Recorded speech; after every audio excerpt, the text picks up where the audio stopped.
I've got a paranormal story that still creeps me out to this day. This happened back in the early 2000s when I was working at a clothing retail store at the local mall. I was in my early 20s at the time and I needed the job to help pay for college. The store was called the Fashion Hub, and it was a mid-sized clothing retailer that sold both men's and women's clothing. It was located right in the middle of the mall corridor, so it got decent foot traffic during the day, but things would get really quiet during evening hours. So, I started working there as a sales associate. My hours varied depending on the week, but I usually worked either closing shifts or mid-afternoon to evening shifts. Most of the time the store was fine. Nothing unusual ever happened. It was just a typical retail job. We'd help customers fold clothes, stock shelves, and clean up at the end of the day. But there was always something that felt off about the store once it got late in the evening. I remember talking to some of my coworkers about it, and a few of them mentioned that they had felt the same way. There was this unsettling feeling in certain parts of the store, particularly in the back storage room and in the men's clothing section towards the back corner. But nobody ever really talked about it too much. We all kind of just dealt with it. One night I was working a closing shift. It was probably around 8:30 or so, and the store was pretty dead. We were supposed to close at 9 p.m. There were only two of us working that night, me and my manager, Derek. Derek was a cool guy. He'd been working there for a few years and didn't really seem bothered by anything. We were just going about our closing duties, organizing the displays, and getting things ready to lock up for the night. I remember I was in the men's section, folding some shirts that customers had left on the racks. Derek was up front doing the register and making sure everything was accounted for. The store was quiet. I mean, really quiet. Like, the only sound you could hear was the music they played through the speakers, and even that was kind of low. That's when I heard something. It sounded like footsteps coming from the back storage room. At first, I thought maybe Derek had gone back there, but then I remembered seeing him at the front counter just a moment ago. I stood there for a second and listened. The footsteps were slow and deliberate, like someone was walking around in that storage room. I called out and asked if anyone was back there. Nobody answered. So I walked back towards the storage room to check it out. The door was closed, which was normal because we usually kept it closed at the end of the day. But when I opened it and looked inside, there was nobody there. The storage room was completely empty. There were shelves with boxes of inventory, a couple of old filing cabinets, and some cleaning supplies, but no person. I thought it was strange, but I figured maybe I had misheard something, or maybe it was just noise from the mall. Sometimes you could hear sounds from other stores or the mall corridors echoing through the walls. So I shrugged it off and went back to folding clothes. A few minutes later, I heard it again. This time, the sound was more distinct. It definitely sounded like footsteps, but they were coming from the back corner of the men's section. I looked over there and I couldn't see anyone. The men's section was kind of separated from the rest of the store because of how the racks were arranged. There was this corner area where the dressing rooms were, and sometimes it was hard to see if someone was over there or not. I walked over to that area, and I called out to see if anyone was there. I got no response. That's when I started to feel a little uneasy. I remember feeling this weird cold spot as I walked through that area. It was like someone had opened a door to outside or something, but the mall doors were nowhere near there. And besides, it was a warm evening. I went back up front and mentioned it to Derek. I asked him if he had heard anything strange. Derek looked at me and said that he hadn't heard anything, but he also said that he had felt weird vibrations coming from somewhere in the store a few times that night. He said it was like something was moving around, but whenever he looked, there was nobody there. We both kind of exchanged this look like, okay, this is getting a little weird, but we didn't want to seem paranoid or anything, so we just kind of dismissed it and continued with our closing duties. Derek went to the back to count the register and do some paperwork in the office, which was adjacent to the storage room. I stayed up front and continued organizing displays and making sure everything looked good for the next day. I was up there for maybe 10 minutes or so when I heard something that made my skin crawl. It was the sound of hangers moving. You know that distinctive sound when you move a bunch of hangers on a clothing rack? That metal on metal scraping sound? Well, that's what I heard. And it was coming from the men's section again, specifically from that back corner area. I turned around quickly to look, and I swear I saw the hangers on one of the racks moving. Like they were still swinging back and forth, but there was nobody near them. No breeze, no air conditioning vent nearby. Nothing that would explain why they would be moving on their own. At that point, I felt a chill run down my spine.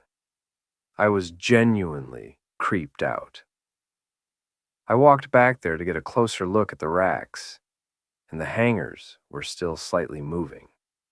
I reached out to grab them to stop them, and as soon as I touched the rack, the hangers stopped moving completely. It was the strangest thing.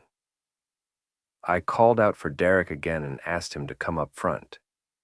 He came out of the office, and I told him that I had just seen the hangers on the clothing rack moving by themselves. Derek kind of looked at me with this expression like he wasn't sure what to think.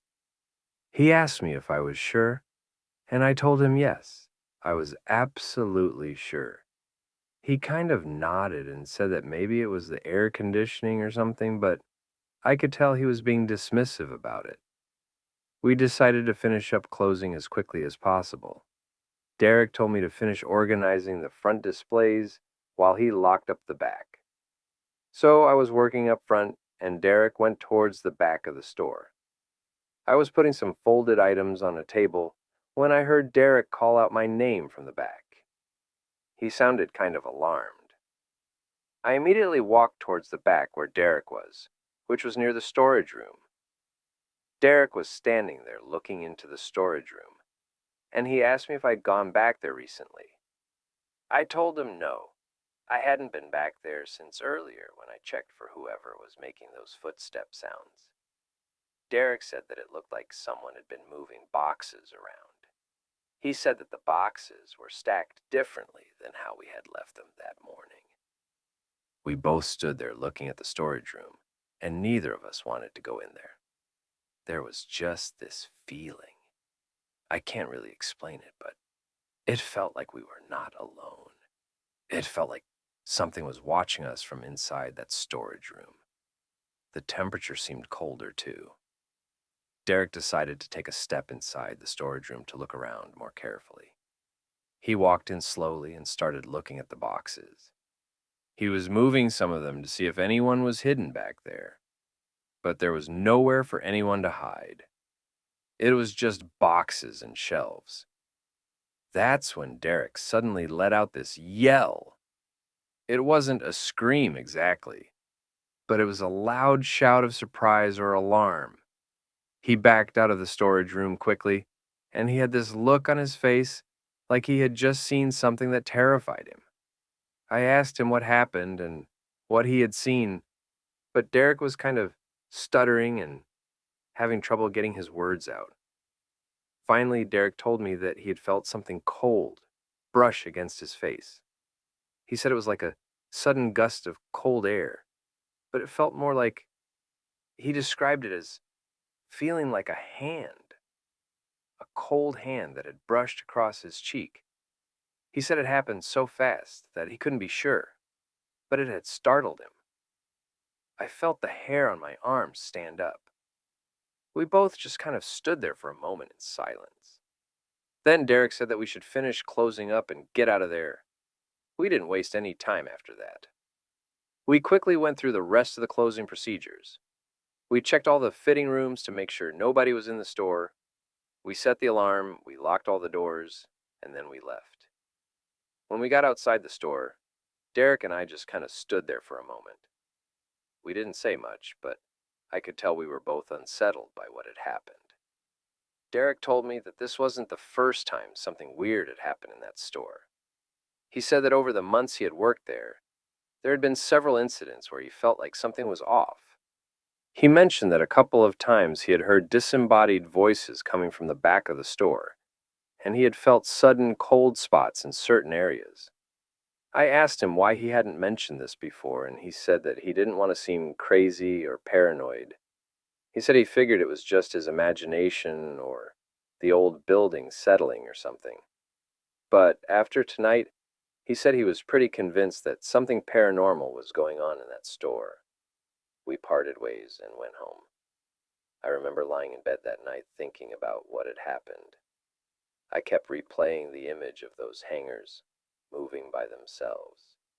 I kept thinking about the cold feeling in that back corner. I kept thinking about Derek's description of feeling something cold touch his face. The next day I came into work, and Derek and I didn't really talk about it much. We kind of acted like it was no big deal, but I could tell that he was just as freaked out as I was. Over the next few weeks, I continued to work shifts at the store, and I started noticing more and more strange things. There was this one shift where I was folding clothes in the back corner of the men's section, and I kept hearing what sounded like someone calling my name. It was a whisper, like a very faint voice saying, "Hey, hey," over and over again. But every time I turned around to look, there was nobody there, nobody near me, and nobody anywhere in the store, actually. Another time, I was working with a different coworker named Sarah. Sarah was new to the store, and she didn't know about the strange occurrences. We were both up front at the registers when Sarah mentioned that she had felt really cold in the back corner of the men's section. She said that when she went back there to restock some jeans, she had felt this sudden drop in temperature. She said it was so cold that she could see her breath. But when she stepped away from that area, the temperature went back to normal. Sarah asked me if the air conditioning unit had a vent back there or something, and I told her that it didn't. The air conditioning for that section worked fine, and it wasn't particularly cold anywhere else in the store. Sarah kind of shrugged it off, but I could tell that the experience had unnerved her a bit. As the weeks went on, I started doing some research about the store and the building it was in. I wanted to see if there was any history of something bad happening there. I found out that the mall had been built back in the 1970s, and the Fashion Hub store had been there since the early 1990s. I couldn't find any specific information about anything bad happening in that particular store, but I did find out that there had been a couple of deaths in the mall over the years. An elderly man had collapsed and died in the food court back in 1998, and a teenager had apparently committed suicide in one of the mall bathrooms in the early 2000s, around the same time I was working there. I don't know if either of those incidents had anything to do with what was happening in the Fashion Hub, but it did make me wonder. About a month after that night when Derek felt the cold hand, I was working another closing shift. This time, I was working with a different manager named Lisa. Lisa was kind of no-nonsense and didn't seem like the type to get spooked easily. We were closing up, and as usual, It was getting quiet in the store. I was in the women's section organizing some display items when I heard the stockroom door open. I looked over and I could see that the door was ajar. I knew we hadn't opened that door during the closing process because Derek and I had closed it tightly earlier. I walked over to the stockroom door and I opened it to look inside. As I did, I felt a sudden, intense cold. It was so cold that it made me gasp. It was like stepping into a freezer. I quickly shut the door and I called out for Lisa. I told her that something was going on with the stockroom. I said that the door had opened on its own and that it was freezing cold in there. Lisa came over and she opened the door to look inside. The stockroom looked completely normal. The boxes were stacked like they always were, and Lisa said that the temperature felt fine to her. She said it wasn't cold at all. I was confused because I had felt an intense cold, but she wasn't feeling it. She suggested that maybe I was just tired or my body temperature was off or something. But I knew what I had felt. It had been real. At that point, I made a decision. I knew that I couldn't work at that store anymore. Something was going on there that I couldn't explain, and it was making me incredibly uncomfortable. I didn't want to keep experiencing these strange occurrences, and I was genuinely afraid that whatever was causing them might become more aggressive or dangerous. I gave my 2 weeks' notice the next day. I didn't tell my manager, Lisa, about the paranormal stuff. I just told her that I had found another job and that I needed to move on. She accepted my resignation without much issue. During my final 2 weeks at the store, I continued to experience strange things. I heard more whispers. I felt more cold spots. I saw the hangers move again a couple of times. But I did my job and I kept my head down. I was counting down the days until I could leave. One of my last shifts was a closing shift with Derek. We were locking up, and just before we left, Derek asked me if I had experienced anything else paranormal in the store. Since that night, we had felt and seen all those things. I told him yes. I had experienced quite a few more incidents. Derek nodded like he wasn't surprised. He told me that he had been experiencing things too. He said that he had become convinced that the store was haunted. Derek told me that he had done some research of his own, and he had found out that a store employee had apparently died in the building many years ago. He said that it had happened before the fashion hub had even moved in, but the building had housed different businesses over the years. He said that an employee at one of the previous businesses had suffered a fatal heart attack in the stockroom. He said that nobody knew exactly when it had happened or which business it was, but he had heard about it from one of the other long-term mall employees.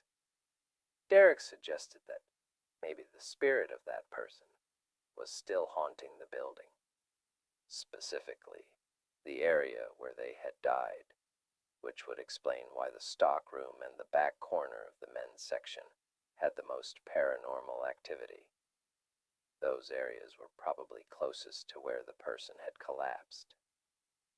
I found that explanation plausible. It made sense that if someone had died in that building, their spirit might still be lingering there, especially if they had passed away suddenly or traumatically. My final day at the store came, and I finished my shift and said goodbye to Derek and the other coworkers. I was genuinely relieved to be leaving. As I walked out of the store for the last time, I felt this weight lift off of me. It was like I was escaping from something that had been pressing down on me the entire time I worked there. I never went back to the fashion hub after I quit. A few years later, I heard that the store had closed down. I don't know if the paranormal activity had anything to do with it, but it wouldn't surprise me. I can't imagine anyone being comfortable working in a place where strange things are constantly happening. To this day, I still think about my time working at that store. The experiences I had there have made me a believer in the paranormal. I don't know for certain what was haunting that place, but I know that something was there.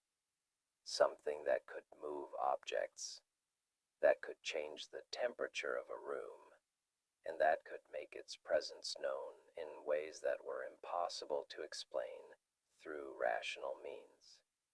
If anyone reading this has worked in a retail store or any other building where they experienced paranormal activity, I'd love to hear about it. I think there are more haunted places out there than people realize. We just don't always talk about them because we're afraid of being judged or not being believed. But I'm telling you now that what happened in that store was very real to me, and I'm convinced that there are other people out there who have experienced similar things.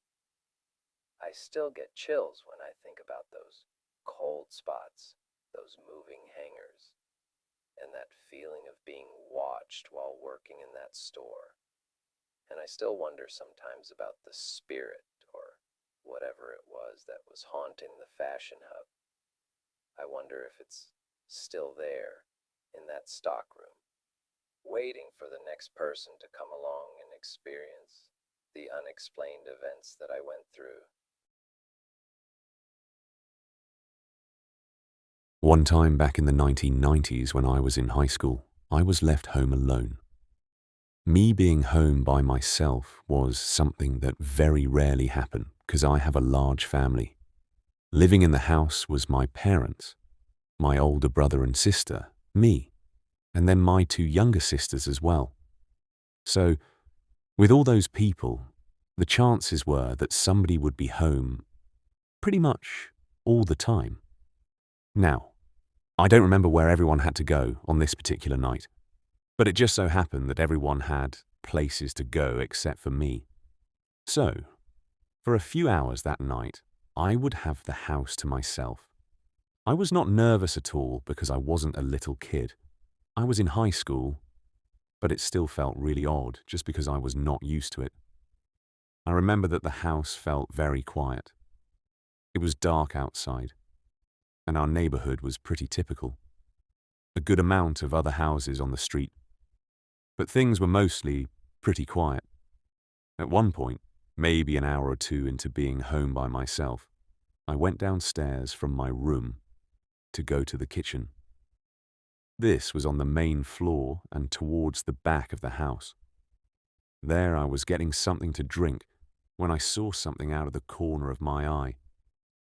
Much of the lights in the house were off, so I could see out the back windows better. We had a door that led out to the back patio, and I saw someone outside approaching it. I could tell right away, though, that it was not my parents and none of my siblings. It looked like some random guy. He didn't seem to notice me because I was entering the kitchen from an angle that was not really in his line of vision. Plus, it was mostly dark in the house. It was like right when I came around the corner to enter the kitchen, I saw him. I stopped and froze where I was.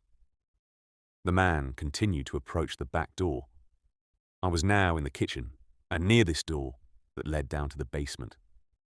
I then looked back over at the door where the man was headed and realized that it was unlocked.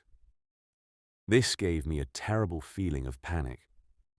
In that split second, I did what was kind of a reaction to that, and I quickly opened up the basement door, which I was very close to.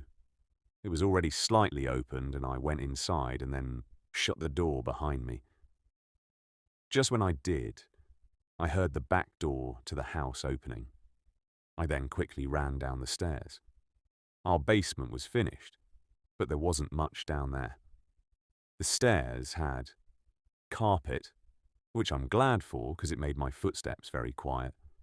I then went into kind of the main basement area where we had a couch and an old TV. We had some blankets on the floor next to the couch, and I literally hid under them. At first, when I got down there, I heard footsteps upstairs of the man walking. I could not tell where he was going, though.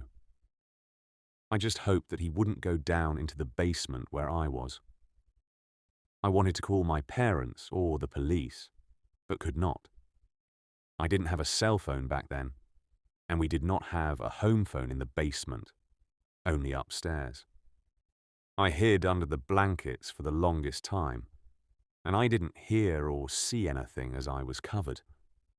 After I'm not even sure how long, I finally got up the courage to get up. I emerged and did not hear anything. The man had definitely not come down to the basement. After listening and not hearing anything at all for a while, I carefully made my way back up the stairs. When I got up to the top, I slowly and quietly opened the door to the kitchen from the basement. I looked around and saw nothing. There was a phone in the kitchen, though, so I just needed to get it. After I got the phone, I then brought it back down to the basement.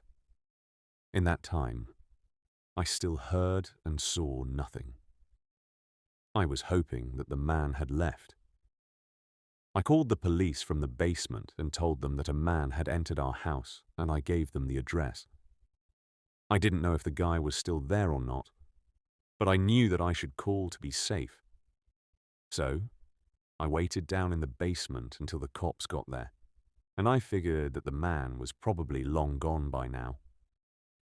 When the police arrived, I went upstairs and let them into the house. Then the police searched the entire place. To my surprise, they found a man hiding upstairs in my bedroom of all places. I was shocked.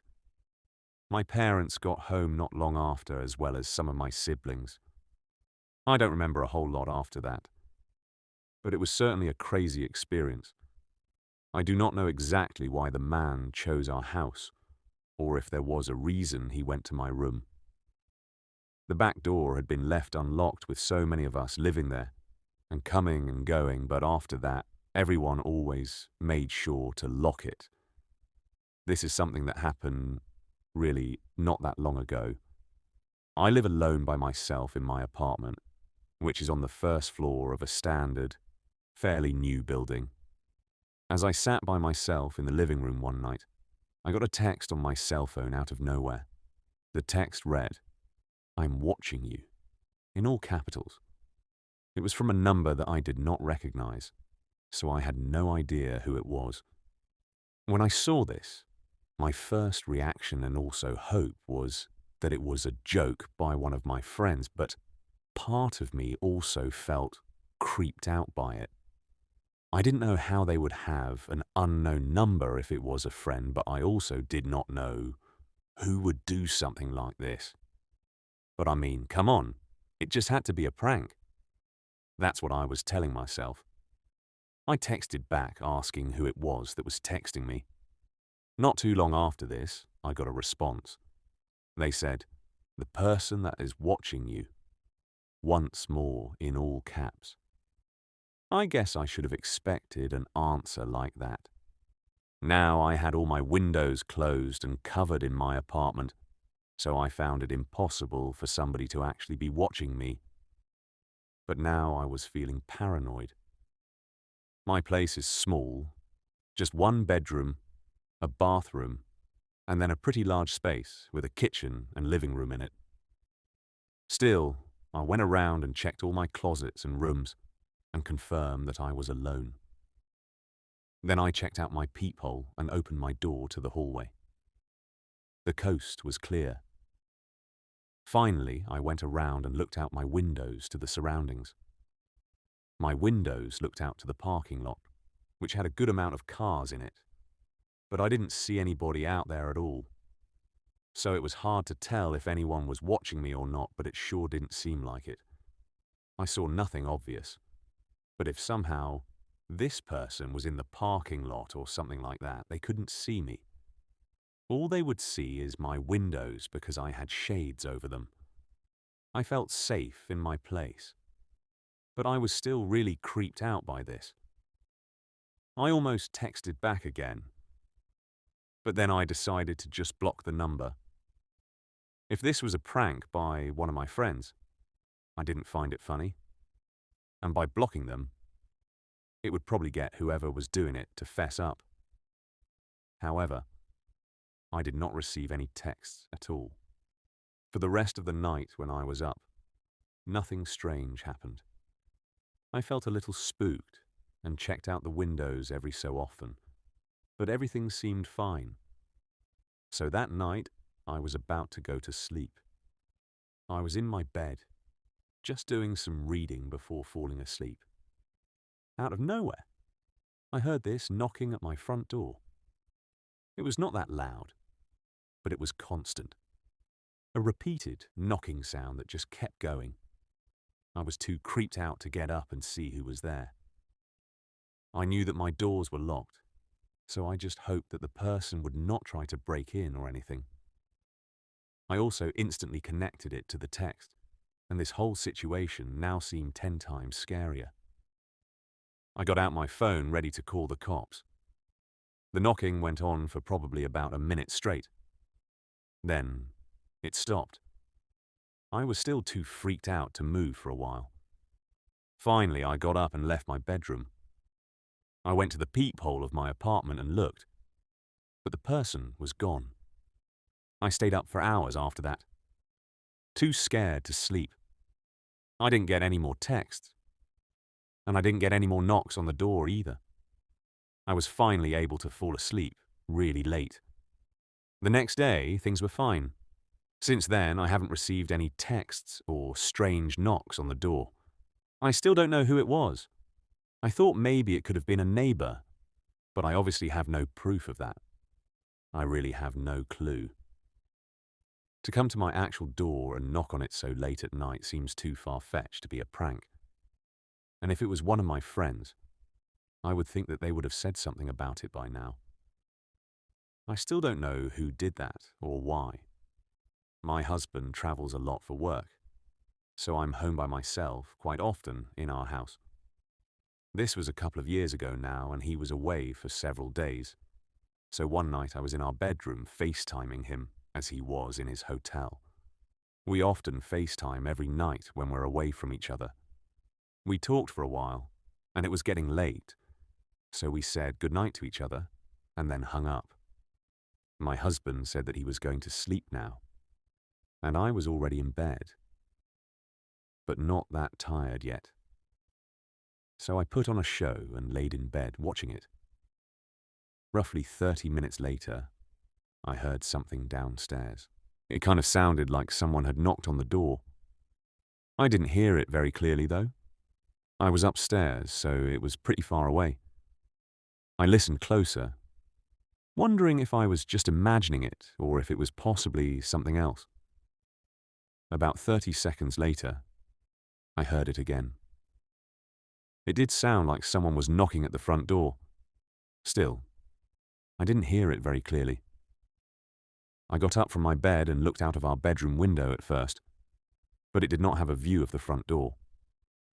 And I saw nothing. So I went out of the room to another window upstairs, which would have a view of the front door area. When I got there, I looked out the window and I saw a man wearing a hooded jacket walking through our front yard. But he was moving away from the front door area and moving towards the garage. He soon went out of my sight. I didn't know who this guy was or what he was doing, but it seemed very suspicious. Why would he come to the door so late at night? And he didn't look like any of our neighbors, although I couldn't see his face. I just hoped that he would leave our property. So I went over and went downstairs and then looked through several windows, including the front door window. Everywhere I looked, though, I didn't see the man at all. I thought that there was a good chance he had left, and that's what I was hoping. Still, I made sure that every door was locked and every window was covered. I was still feeling creeped out though, so I tried to call my husband, but he didn't answer because he was asleep. I turned on a light to the front door outside to try to make myself feel better. Maybe if the guy came back, he would see that a light was on and leave. My fear was that he would try to break in. So I went back upstairs at that point and got back in bed. This time I did not hear any more noises, and I soon was able to relax and eventually fall asleep. However, I was awoken in the night. The first thing I remember after waking up was hearing the sound of one of the neighbor's dogs barking. I think that's what woke me up, and usually we didn't have any problems with the neighbor's dogs at all. Sometimes they might bark a little here and there during the day, but I had never woken up in the night to them that I can recall before. I didn't know whose dog exactly it was because several of our neighbors have them. The dog was barking repeatedly and pretty loud. I was quickly wide awake. Out of curiosity and a little bit out of suspicion from earlier, I went downstairs. When I got there, I looked out of several windows, but everything seemed fine. I saw nothing. And shortly after I got down there, the dog stopped barking. So at that point, I went back upstairs and once more fell asleep. The next morning I woke up, and things seemed fine. It was now bright and sunny outside, and I walked outside.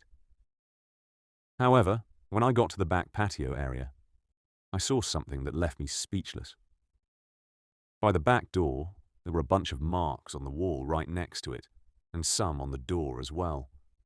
It looked as though someone had been trying to pry the door open. The marks had certainly not been there before. I was shocked, and I took pictures and sent them to my husband. He told me to call the police. I realized it was possibly from the man I had seen the previous night. I then also realized that the dog barking was probably from the man in our backyard. A neighbor's dog must have seen him and started barking, and that's probably what scared the man off. Had that not happened, he may have broken into our house. The police came out and I told them everything. My husband told me that I should stay at my parents' house until he got back, and I did that because I was too creeped out to stay in our house by myself. The man did not return, though. When my husband returned, we ended up getting a camera set up. But nothing suspicious has happened like that since then. I'm grateful to the neighbor's dog for possibly saving me, or saving our house from being robbed. This is something that happened back when I was in college. During my freshman year, I lived alone in a dorm room, which was in an all-girls building. It was a pretty standard place where I just had my bed, a desk, a dresser in the room, and then a few things that I had brought. I also had a small couch and a mini fridge. But there was no bathroom in my room, so there was a community bathroom down the hallway that everybody would share. It wasn't too bad though, because the bathroom had about 8 small individual rooms in it. So one night, I stayed up really late doing homework. I was probably up until around midnight, working on assignments and studying. This is not something that I did every single night, but sometimes you have to. So after finally getting done with homework, I went to use the bathroom before going to bed. I left my dorm room, took a right down the hallway, and then made a left to the bathroom, which were ways down. I never bothered to lock my door when I would use the bathroom because I would just be gone for a few minutes. Plus, nobody was out in the hallways or anything. There really wasn't a need to. There were locks from the outside to the building anyways. When I went to the bathroom, nobody else was in there, and things were completely silent. I was in there for a few minutes brushing my teeth, and then when I came back to my room, I went inside. All my lights were off except for a lamp in the corner at my desk, and the TV was playing at a low volume. I went to the desk, turned off the lamp, and then got into my bed. So I remember that I was facing the wall, and I closed my eyes, and within probably a minute, started to drift off to sleep. However, suddenly I heard the sound of my door opening. When I heard it, I shot up in bed and then turned over to the door to see what was happening. I just barely saw what appeared to be a man leaving my dorm room. I didn't see his face at all, just part of the back of him. He shut the door behind him and was gone. I was so confused, but I knew that a man was not supposed to be in here at all. I got up and quickly went over to the door and locked it. Then I decided to call campus safety and report it. An officer came to the building and looked around but found no one. So, whoever had been there was now gone. I was still very confused. After that, nothing else crazy like that happened in my time in college. But I still don't know what exactly happened that night. I figured that the man entered my dorm room when I was in the bathroom. There's no way I wouldn't have seen or heard him if he was in my room prior to that. There's also some places that he could have hid temporarily, and with pretty much all the lights off, I might not have seen him. I still can't believe that he was in my room at all, though. I'm glad that he left, and for a short time I thought that maybe he just had the wrong room. But why would he hide like that? I really don't know what was happening there. At the end of the day, I'm just glad that he left, and that nothing bad happened. Something really weird happened at my apartment a few months ago. So I live by myself. I have a one-bedroom apartment, and I've been living here for a few years. For the most part, it's a pretty nice building. There's several levels, and I'm on the second floor. I have many neighbors, but I don't really know any of them, and I don't see them too often. One night, I was at home by myself, and there was a knock at my front door very late.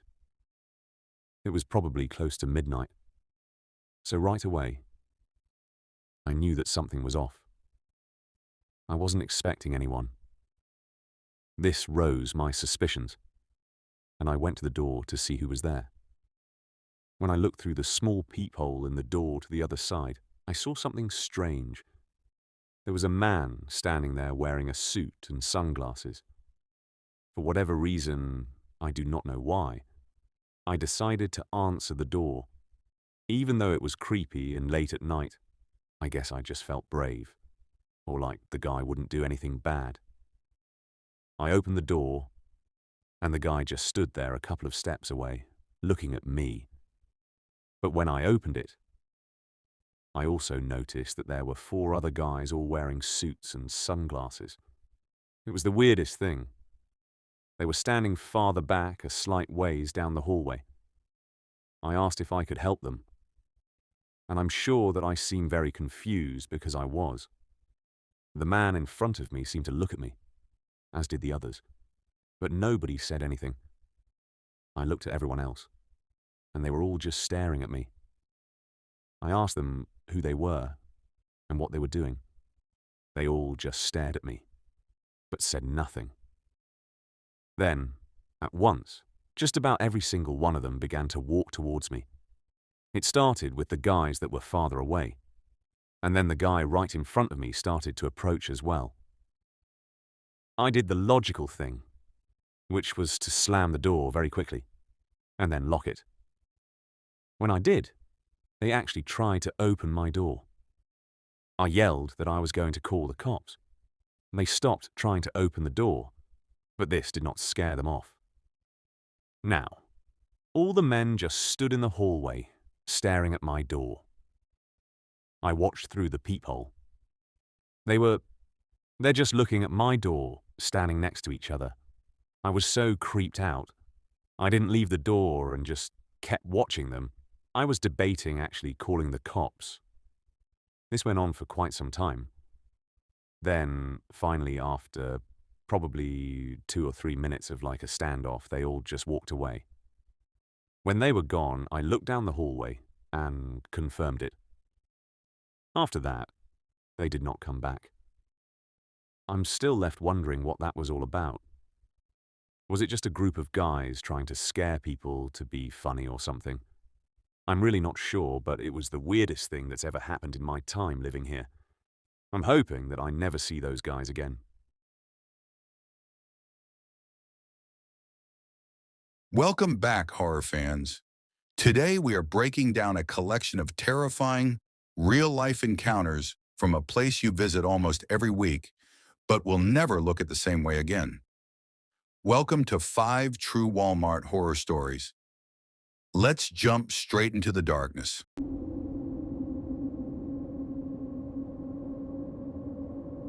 Our first story comes from a woman who worked a standard office job and loved to cook fresh meals every night. Right on her way home, there was a local Walmart where she regularly stopped for quick ingredients.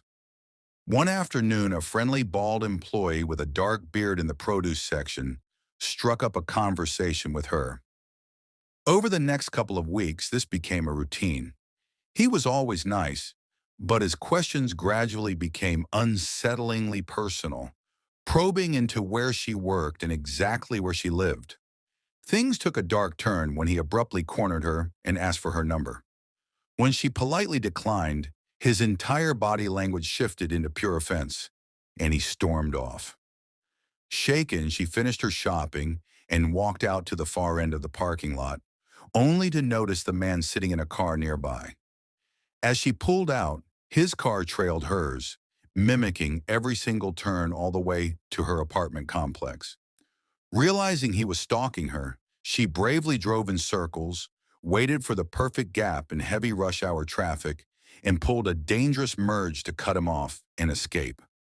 Fuming, she drove straight back to the Walmart customer service counter to report the stalker.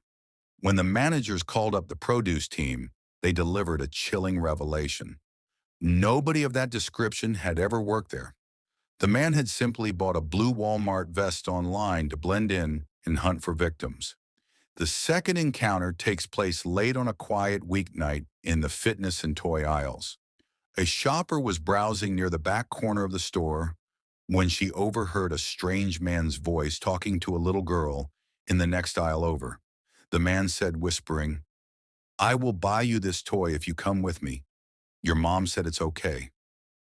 Instantly sensing a kidnapping in progress, the shopper walked over to intervene. She found a man in a black jacket and a winter hat leading the child away by her hand. Acting fast, the shopper picked up a stuffed animal, stepped in front of them, and asked the man if it was a good gift for her niece. When she directly asked if the little girl was his daughter, the man panicked, claimed he was just watching her, and quickly hurried away. Moments later, a frantic mother's voice echoed through the store, calling out for her daughter Sarah. The shopper sprinted to the mother, told her what happened, and together they raced to the front self-checkout lanes. They caught the predator right at the register, attempting to buy the toy to keep the child compliant. The mother screamed, exposing him to the crowd, and though the man sprinted out the doors into the night, the little girl was saved and police located the criminal shortly after. Our third story goes back to the days of the 24-hour Walmarts around 2014. A retail worker got off an exhausting shift at 3 in the morning and stopped by an empty store to grab a late-night snack. Standing completely alone in the quiet grocery section, he suddenly got the overwhelming sensation of being watched. Looking down to the far end of the aisle, he saw a tall, skinny guy in a black Adidas sweatshirt staring dead at him, completely frozen. Hoping it was just an odd coincidence, the shopper moved to the next aisle, but within 10 seconds, the expressionless face crept around the corner again. Everywhere the shopper walked, from the back corner to the main walkways, the silent figure trailed his exact footsteps. Unnerved, the shopper grabbed a bag of trail mix and rushed to the only open cashier, alerting her about the stalker. The creepy man faded into the clothing racks across from the registers, and the shopper quickly checked out, scanning the area to make sure the coast was clear. He made it out to his car in the empty parking lot, but right as he cranked the engine, he looked up in frozen terror. The skinny man was sprinting at full speed from the store entrance, charging straight for his driver's side door like a demonic predator. The shopper slammed the car into drive and peeled out of the space just seconds before the attacker could reach the door, watching the man continue to chase his car all the way to the street. The fourth story highlights how dangerous a predator's persistence can be. A young woman was shopping at nighttime when a gray-haired man introduced himself out of nowhere. Feeling extremely creeped out, she cut the conversation short and walked away to the self-checkout area. To her horror, the man followed her across the entire length of the store, stood right next to her register, and aggressively insisted on paying for her items. When she firmly told him no, he left the store empty-handed. But when she walked outside, he was waiting by the exit doors, awkwardly inviting her straight to his house.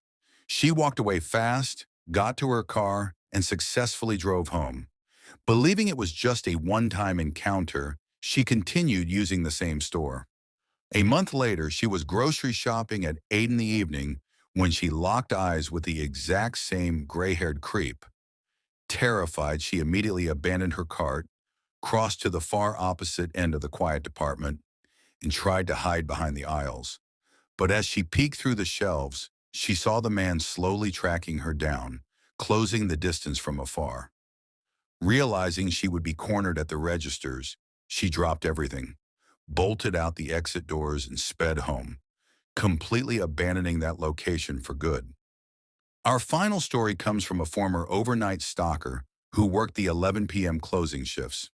He was working completely alone in the pet supply aisle at 11:30, listening to music on his headphones, when he saw a shadow dart past out of the corner of his eye. Moments later, a stranger appeared at the end of the aisle, ducking away the second the employee looked up.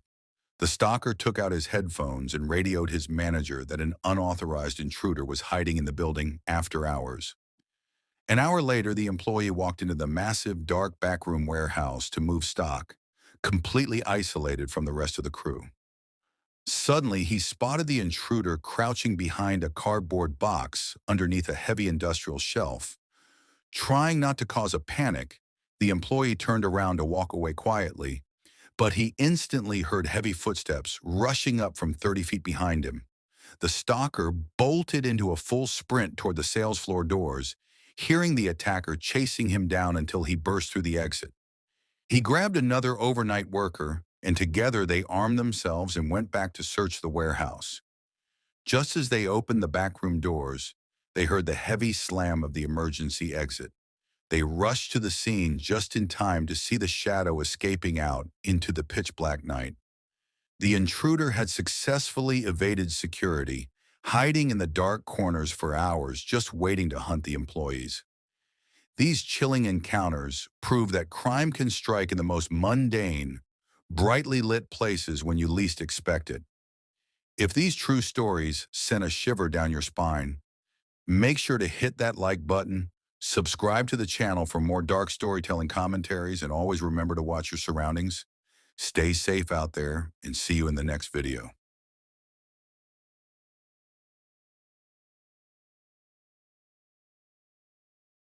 Imagine living in a city where the dating market is so brutal, it feels like a literal post-apocalyptic wasteland. That was Katie Watson's reality in London. At 29, she's sharp, successful in PR, but completely exhausted by the endless cycle of terrible dates and superficial city life. But then, a statistical anomaly changes everything. What if I told you there's a place where women are so heavily outnumbered that the local dating market completely flips? Welcome to Farish, a remote village in the Scottish Highlands where the male-to-female ratio is a staggering 16-to-1. Today we are breaking down Jenny Colgan's hit novel, Where Have All the Boys Gone? This isn't just a basic romance summary. This is a story about corporate greed, a secret ancient forest, an accidental national media frenzy, and a woman trapped between two completely opposite men in a town crawling with testosterone. Let's get into it. Before the Highlands, there was the London drama. Katie shares a tiny flat with her best friend Louise. Louise is completely heartbroken because her long-term boyfriend Max just ran off with Katie's flighty, free-spirited younger sister Clara.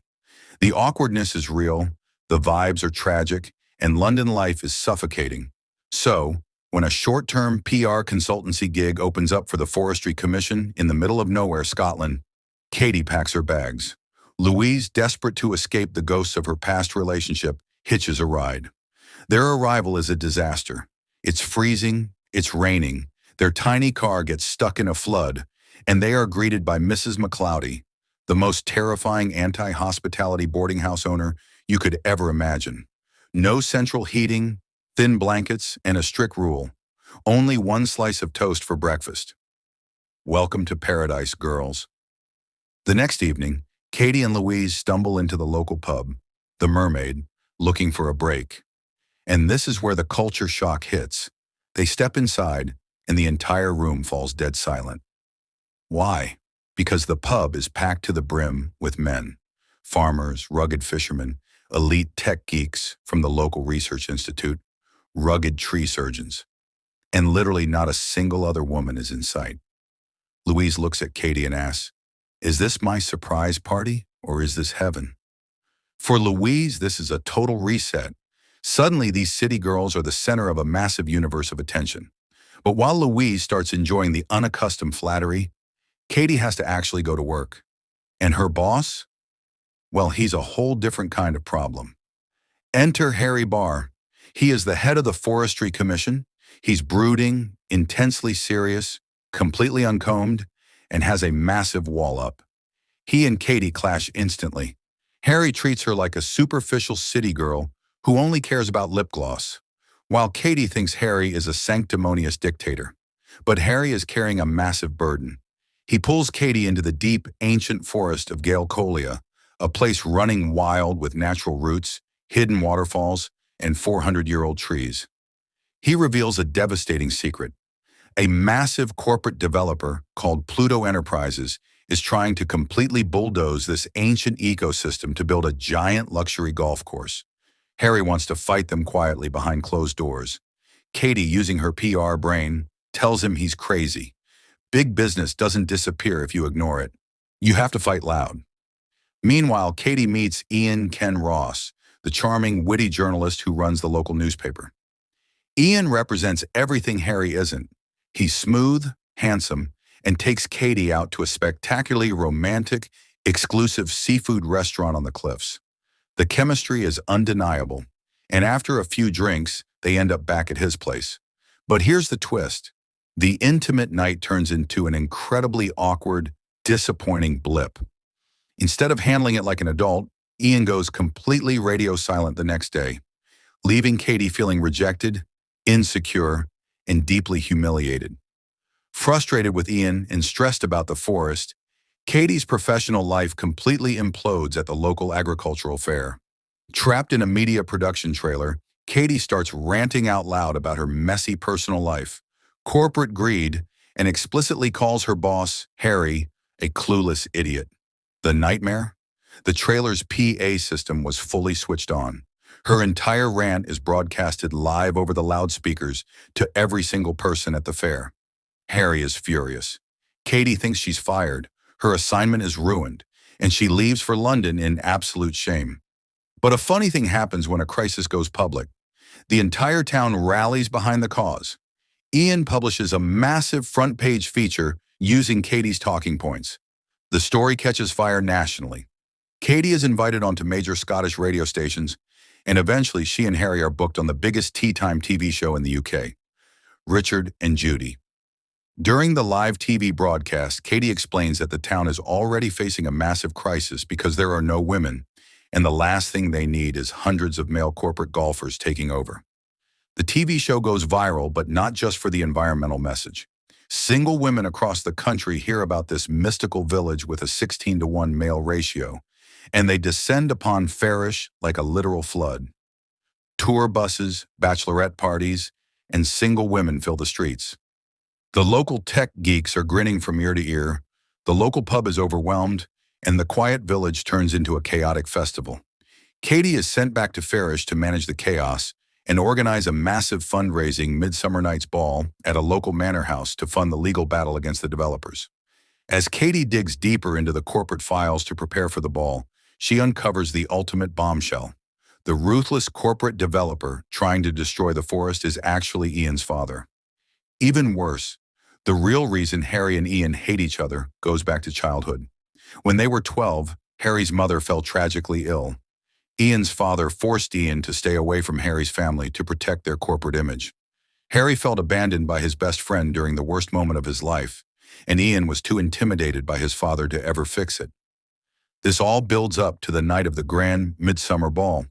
The ancient manor house is glowing with candles, packed with international media, celebrities, and locals. The highlight of the night is a charity slave auction where the local men are auctioned off for dates to raise funds.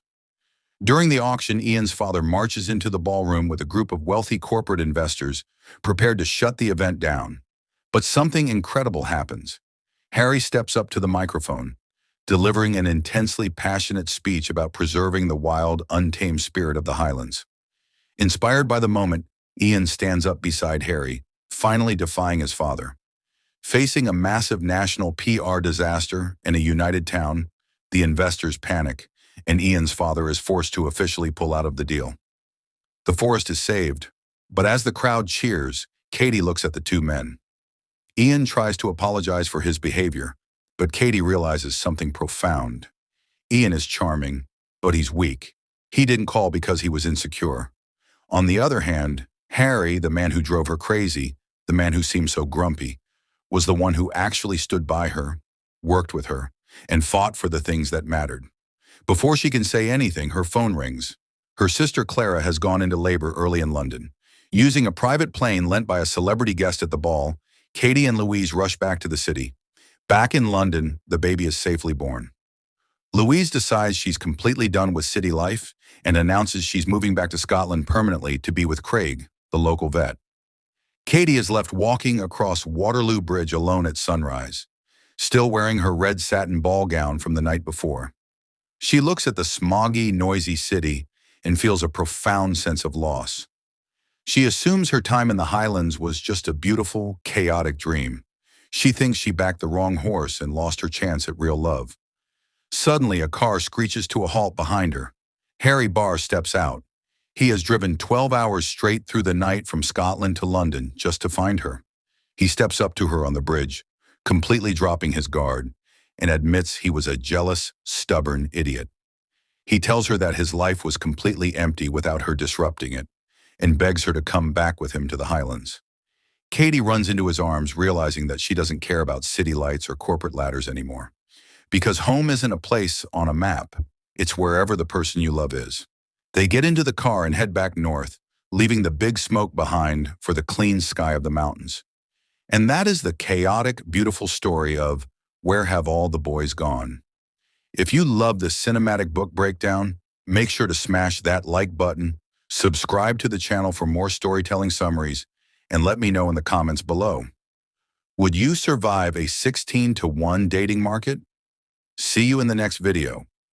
Usually when we talk about a morning commute, there's like a kind of universal low-level drudgery we all picture. Oh, yeah, absolutely. Just that collective sigh. Right. But let's really put ourselves in a very specific modern kind of misery for a second. Okay, I'm ready. Paint the picture. So imagine it's barely past 7 p.m. The absolute worst time. Exactly. And you are squeezed onto the Docklands Light Railway, which, if you aren't familiar with London Transit, is this driverless, frantic little commuter train. Shuttling thousands of people into the financial district every single day. Yeah. And you have to literally angle your elbows out just to claim, like, a tiny pocket of standing room. Just try not to be pressed directly against a stranger's damp raincoat. Yes, the damp raincoat. And the carriage is thick with this overwhelming cocktail of overpriced espresso, stale breath, and just Stress. Just pure, palpable stress. right, this collective sense that every single person in there has been ripped from their beds entirely too soon. Yeah, the great hungry machine of the city is just swallowing you whole. And you're letting it, because, well, that's just what you do. Yeah, it is an environment that actively demands you shrink yourself down. Like, physically and mentally. Exactly. Psychologically speaking, a crowded commuter train is a fascinating space. How so? Well, because it combines intense sensory overload with complete emotional isolation. Oh, that makes so much sense. Right. You put your head down, you put your headphones on, and you enter this state of defensive numbness. Just to endure the sheer proximity of so many other stressed human beings. Exactly. You are surrounded by humanity, but you've never felt more alone. Wow. Okay, now hold on to that mental image for a second, that feeling of cramped, sweaty, urban claustrophobia, Got it. and completely shatter it. Oh, gladly. Because we are going to transport ourselves to a place roughly 700 miles due north. A bit of a change of scenery. A massive change. You are standing on a pristine, windswept Scottish island. Okay, I'm breathing easier already. The sky above you is this soaring, blinding white. And the air, and this is the detail that really anchors the scene for me, the air tastes intensely of salt and lemon ice. Oh, what a description. Salt and lemon ice. Right. You can actually hear fishermen calling out to each other over the roar of the deep blue sea. It's just so expansive. It really is. We're talking about two wildly contrasting environments here. Two completely different rhythms of human existence, really. Exactly. And it begs the question, if you were torn between the two, which world would you actually belong in? It's a really compelling dichotomy because very rarely in life are we forced to choose between two absolute extremes like that. Yeah, we usually just kind of end up where we end up. Right. We just drift into the lives we lead. They're shaped by convenience or inertia or just economic necessity. It's just paying the rent. Right. Exactly. But when a person is violently pulled from one reality and dropped directly into the other, It creates friction. incredible psychological friction. You just you can't rely on your old coping mechanisms anymore. And that specific jarring friction is exactly what we are unpacking today on this deep dive. We're getting right into it. We're exploring the journey of a young woman caught right in the middle of that collision. In Jenny Colgan's novel, The Cafe by the Sea. Yes. And let me set expectations right at the top here, because this isn't just like a breezy story about baking scones by the beach. No, not at all. It gets quite heavy. It really does. We are following Flora Mackenzie, who is this 26-year-old paralegal. And she's forced to abandon her anonymous London existence, right? Exactly. She has to return to her childhood home on the remote northern island of Muir. Which she's been avoiding like the plague. Very much so. And we're going to see how this forced geographical shift becomes a profound study in confronting grief. And unearthing buried identity. Yes, and figuring out how the traditions we try so hard to escape are sometimes the exact tools we need to rebuild our lives. The narrative uses that classic trope of the homecoming, but it really deploys it to explore some very heavy psychological territory. It's definitely more than just a sweet romance. Oh, absolutely. Primarily, it's a masterclass in the mechanics of avoidance. Avoidance. Yeah, that's the perfect word for it. Because Flora hasn't just moved away from home, She has actively constructed a life designed to prevent her from feeling anything at all. Let's look at that baseline state, actually. Because to understand the transformation, we have to see the cocoon she's trapped in. Right, the London cocoon. Flora is living in London, but it is distinctly not the glamorous, cinematic version of London. No Hugh Grant running around here. Definitely not. She describes herself as paler than milk, slightly awkward. Her hair is this faded, almost colorless strawberry blonde. She's kind of just fading into the background. Totally. And she's stuck in this cramped, drafty Victorian apartment with a revolving cast of flatmates. Where the dead skeletons of old bicycles just pile up in the hallway. Yes, I loved that detail. It's a very transient, unrooted existence. She's essentially floating. I mean, at 26, she is doing what she assumes is the correct sequence of adult steps. Going through the motions. Exactly. She goes to the sterile office. She endures terrible Tinder dates with men who mock her northern accent. Oh, the Tinder dates are so painfully real. Right. And she even briefly considers dyeing her hair blue just to provoke some kind of internal reaction. Just to feel something. Exactly. It's a highly recognizable state of modern paralysis. She isn't desperately clinically unhappy, but she is entirely numb. She's operating on low power mode. That's a great way to put it. Low power mode. And the cherry on top of this numb existence is her massive, utterly pointless crush on her boss, Joel Binder. Oh, Joel. I mean, Joel is the absolute archetype of the high-powered, razor-sharp New York lawyer. He's terrifying, honestly. He really is. He's demanding, he's arrogant, he remembers absolutely nobody's name. And he exclusively dates these Amazonian women who look like they stepped off a Milan runway. Right, which just makes Flora feel even more invisible. There's even a moment where her colleague Kai refers to Joel as a nigger. Right, a nigger. Yeah, someone who deliberately withholds approval or offers backhanded compliments. Just so you crave their rare moments of validation. Exactly. Which is so toxic. It is, and it speaks volumes about Flora's internal landscape at this point. Why she would be attracted to that. Right. Why does someone with low self-esteem choose to fixate on a man who practically looks right through her? Because it's safe? Exactly. Because it's a safe crush. It's entirely impossible, which means it requires zero actual vulnerability from her. Oh, wow. That is deep. It perfectly mirrors her broader strategy in London. She is keeping her head down, avoiding genuine, risky emotional connection, and basically just hiding in plain sight. Hiding in plain sight, but eventually the universe forces her out into the open. It always does. It does. The catalyst for all of this is a massive new client for Joel's law firm. Enter Colton Rogers. Yes, Colton Rogers. He is an American tech billionaire who has purchased this ruined, sprawling estate on the northern tip of Muir called The Rock. Of course he called it The Rock. Right, and he's pouring money into restoring it, trying to build an exclusive luxury resort. But he hits a massive, immovable roadblock. A very windy roadblock. The local authorities, backed by the islanders, are threatening to build a massive wind farm right in his pristine $1 million sightline. Which is just a brilliant conflict. It is, and Colton, despite his vast billions, is completely flummoxed. He cannot figure out how to leverage his money to get the locals on his side. Because he thinks money fixes everything. Exactly. His approach is entirely transactional. I mean, he imports his own labor from the mainland. He ignores the local pub. A huge mistake on a Scottish island. A fatal mistake. He treats the island as a private playground rather than a living community. So he has zero social capital. None whatsoever.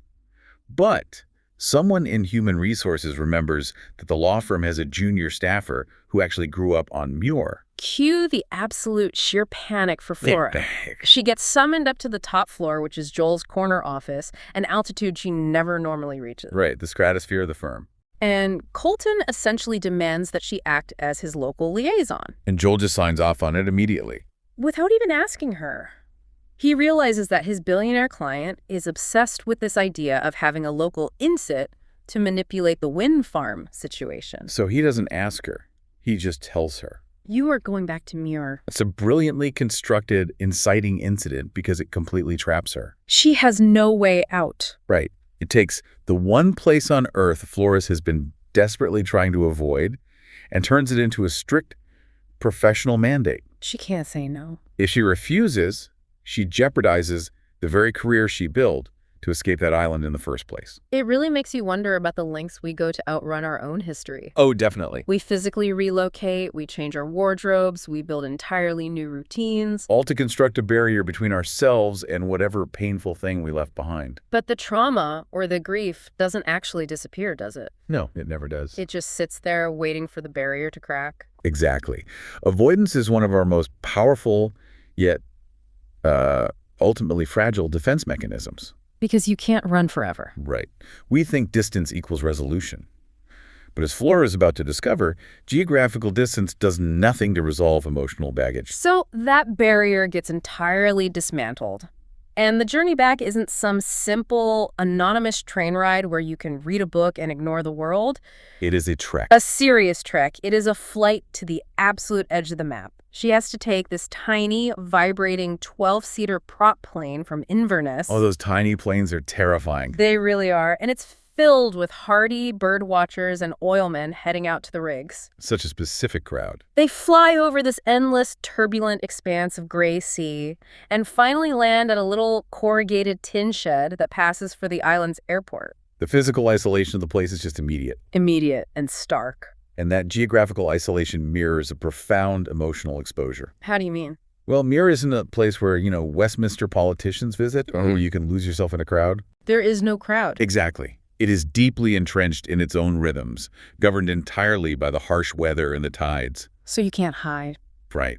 By leaving the modern anonymous machinery of London, Flora is returning to an environment where anonymity is mathematically impossible. Because everyone knows everyone. And more importantly, everyone knows your history. And that lack of anonymity hits her the second she steps off the bus. The very second. You would assume, given it's a homecoming after 3 years away, she might get a warm embrace from the village. A welcome back banner. Right. Instead, she gets these cautious, sideways glances.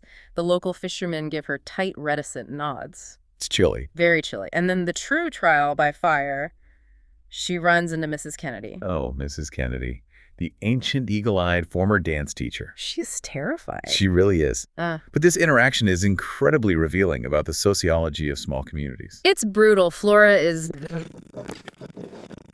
Her smart, tailored city clothes. Yeah, and she's pulling her loud little corporate wheelie suitcase over the ancient cobblestones, which is just such a funny image. So loud. Click-clack, click-clack. Exactly. And Mrs. Kennedy just points her walking stick at her and essentially reduces this 26-year-old paralegal back to an awkward 14-year-old girl in seconds. It takes no time at all. Flora tries to defend herself, right, by casually dropping that she works at a Big Six firm in London. Like, that's going to impress her. Right. And Mrs. Kennedy just sniffs and delivers this devastatingly polite, well, very fancy and nice for some, I'm sure. It's such a burn. It really is. And it highlights a total mismatch in social currency. Social currency, okay. Yeah, because in London, your job title, your firm, the neighborhood you rent in, that dictates your status. It's how people measure you. Right. It provides a shorthand for your worth. But in a place like Muir, that currency is completely useless. So what matters there? Your status there is dictated by your participation in the community and your reliability to your neighbors. Ah, and she left. Precisely. From the islanders' perspective, Flora abandoned her family during their darkest hour. So they see her as selfish. Exactly. Her fancy corporate job doesn't excuse her absence. To them, it only underscores her perceived selfishness. She broke the rules. She broke the social contract of the island. And a tailored blazer doesn't fix that. Wow. And that dark hour the islanders are judging her for becomes glaringly obvious the moment she walks into her family's farmhouse. The Mackenzie family farm. Yes. Flora's mother, Annie, was the undeniable center of gravity here. The absolute matriarch. She passed away suddenly 3 years ago, and the men she left behind, Flora's stoic father and her 3 brothers, Innes, Finton, and Hamish, they are basically drowning in their own dysfunction. It's a really bleak picture. The description of the farmhouse kitchen is a masterclass in environmental storytelling. It's so visceral. It's thick with dust. Spiders are literally frolicking in the corners. The sink is a precarious mountain of dirty, crusted plates. And they are subsisting almost entirely on whatever processed sausages or tinned food the local shop has in stock. Just bare minimum survival mode. Flora drops her bag on this huge, ancient wooden kitchen table and just feels this wave of despair. I mean, who wouldn't? Right. And we learn that the bed where her mother spent her final days was actually moved into that very kitchen because it was the warmest room in the drafty house. Which is such a poignant detail. It really is. And now the room feels like a mausoleum. There's a dripping tap that no one has bothered to fix for years. It's just frozen in time. But my question is, why? I mean, I understand they are deeply sad, but why not just wash a plate? It seems like a basic survival to keep your living space functional. Well, because we are looking at a physical manifestation of profound, unaddressed grief, not just simple laziness. Okay, that makes sense. In that family dynamic, the kitchen was Annie's absolute domain. It was where she ruled, where she nurtured them, where she provided warmth and order. So by letting it go to ruin... By letting it decay, by refusing to engage with the maintenance of that space, the men are unconsciously avoiding the reality of her absence. Ah, I see. So if they were to clean it up and cook a proper meal, they'd be admitting she isn't coming back to do it. Precisely. To clean the kitchen and establish a new routine would be a tacit acknowledgement that life has to continue without her. And they just aren't ready for that. No. That is a terrifying step for a family that doesn't know how to talk about their feelings. They are frozen in time. Wow. So while Flora has been avoiding her grief by fleeing to London and burying herself in legal paperwork, her brothers and father are avoiding theirs by letting the farm slowly, silently die around them. Exactly. It's 2 different expressions of the exact same avoidance. Okay, but I have to push back on Flora's reaction to this. Oh, how so? Because when she finally snaps, her behavior feels a bit regressive. Regressive in what way? Well, she unearths these industrial strength cleaners from under the sink. She scrubs the counters until they gleam. She starts violently throwing away all the expired food. She goes on a tear. She does. But from a modern lens, it feels a bit like the prodigal daughter returns from the city just to wash the dishes and save the helpless men. I see what you mean. Doesn't it feel like she's just immediately falling back into a very traditional gendered role of the female caretaker? It's a very valid critique. Right. And on a purely surface level, it certainly looks that way. Right. But if we dig into the psychology of her actions, her initial cleaning spree isn't an act of submission to a gender role. It's not. No, it is a frantic, almost panicked attempt to establish control in an environment that is emotionally overwhelming her. Oh, that's interesting. She literally describes feeling like she's sinking into a panicky morass. She isn't cleaning to serve her brothers. She's scrubbing away her own mounting anxiety. That is a very different motivation. Exactly. She is using bleach and hot water to fight back against the suffocating memories of her mother's deathbed sitting in that room. That makes a lot of sense. It's a survival mechanism. It is. She's trying to carve out a square foot of order in a house full of emotional chaos. Exactly.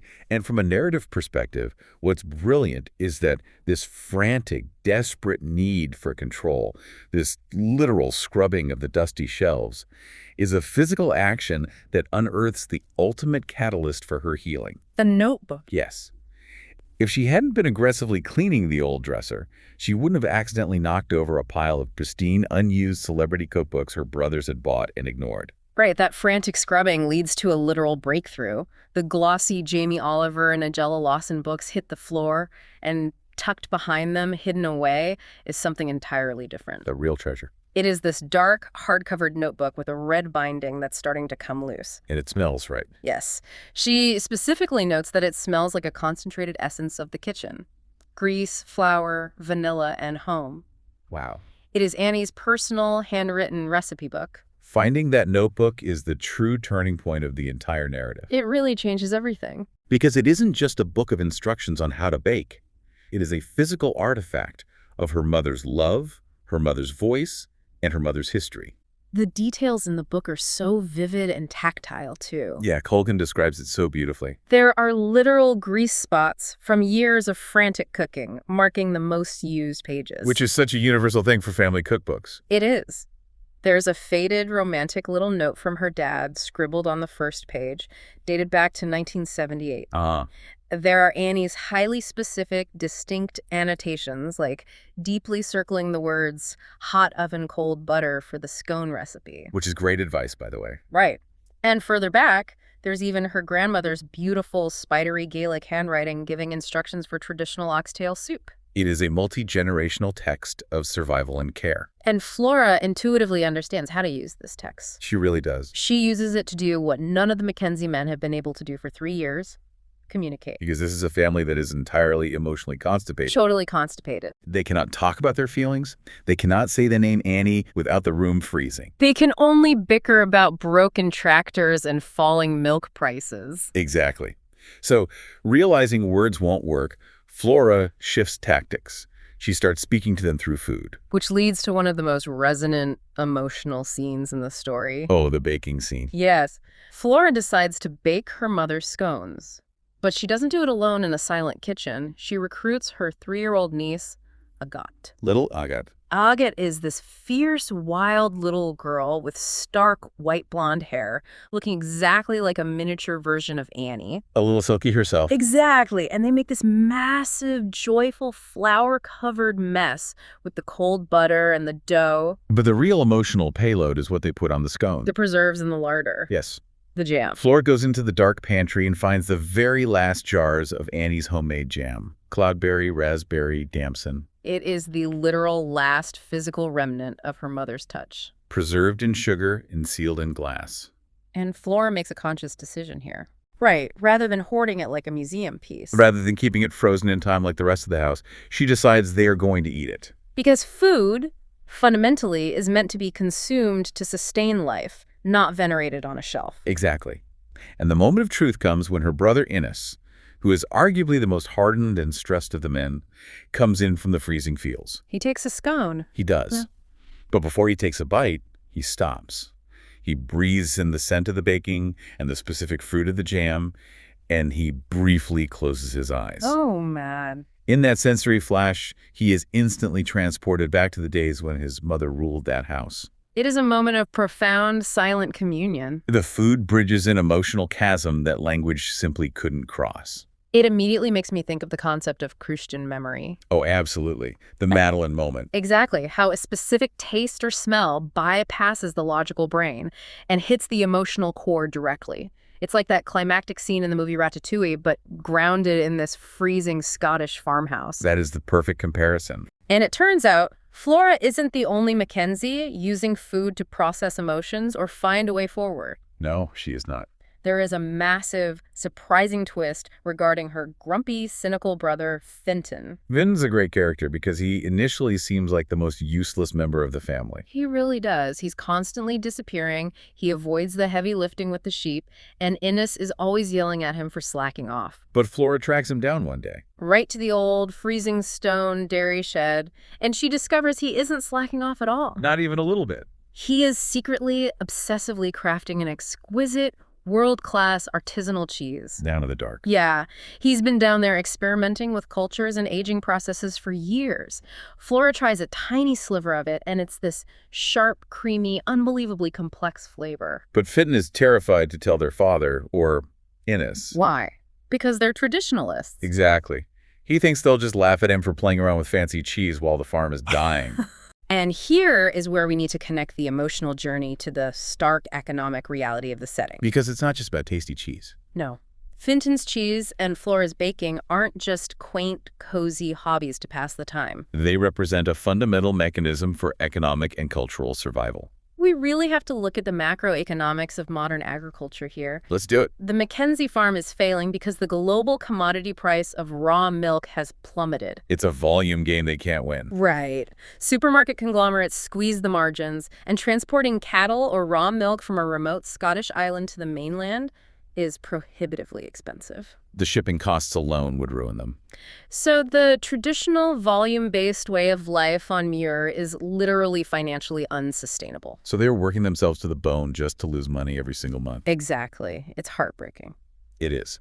But the only way small remote farms can survive in the modern global economy, and by extension, the only way the island community itself can survive without everyone moving to the mainland. Right, because the youth are leaving. Exactly. The only way is by elevating their traditional heritage into something new, scarce, and valuable. They cannot compete on raw milk prices with mega farms. But a bespoke, small batch, artisanal island cheese. Oh, that has massive market value. Huge.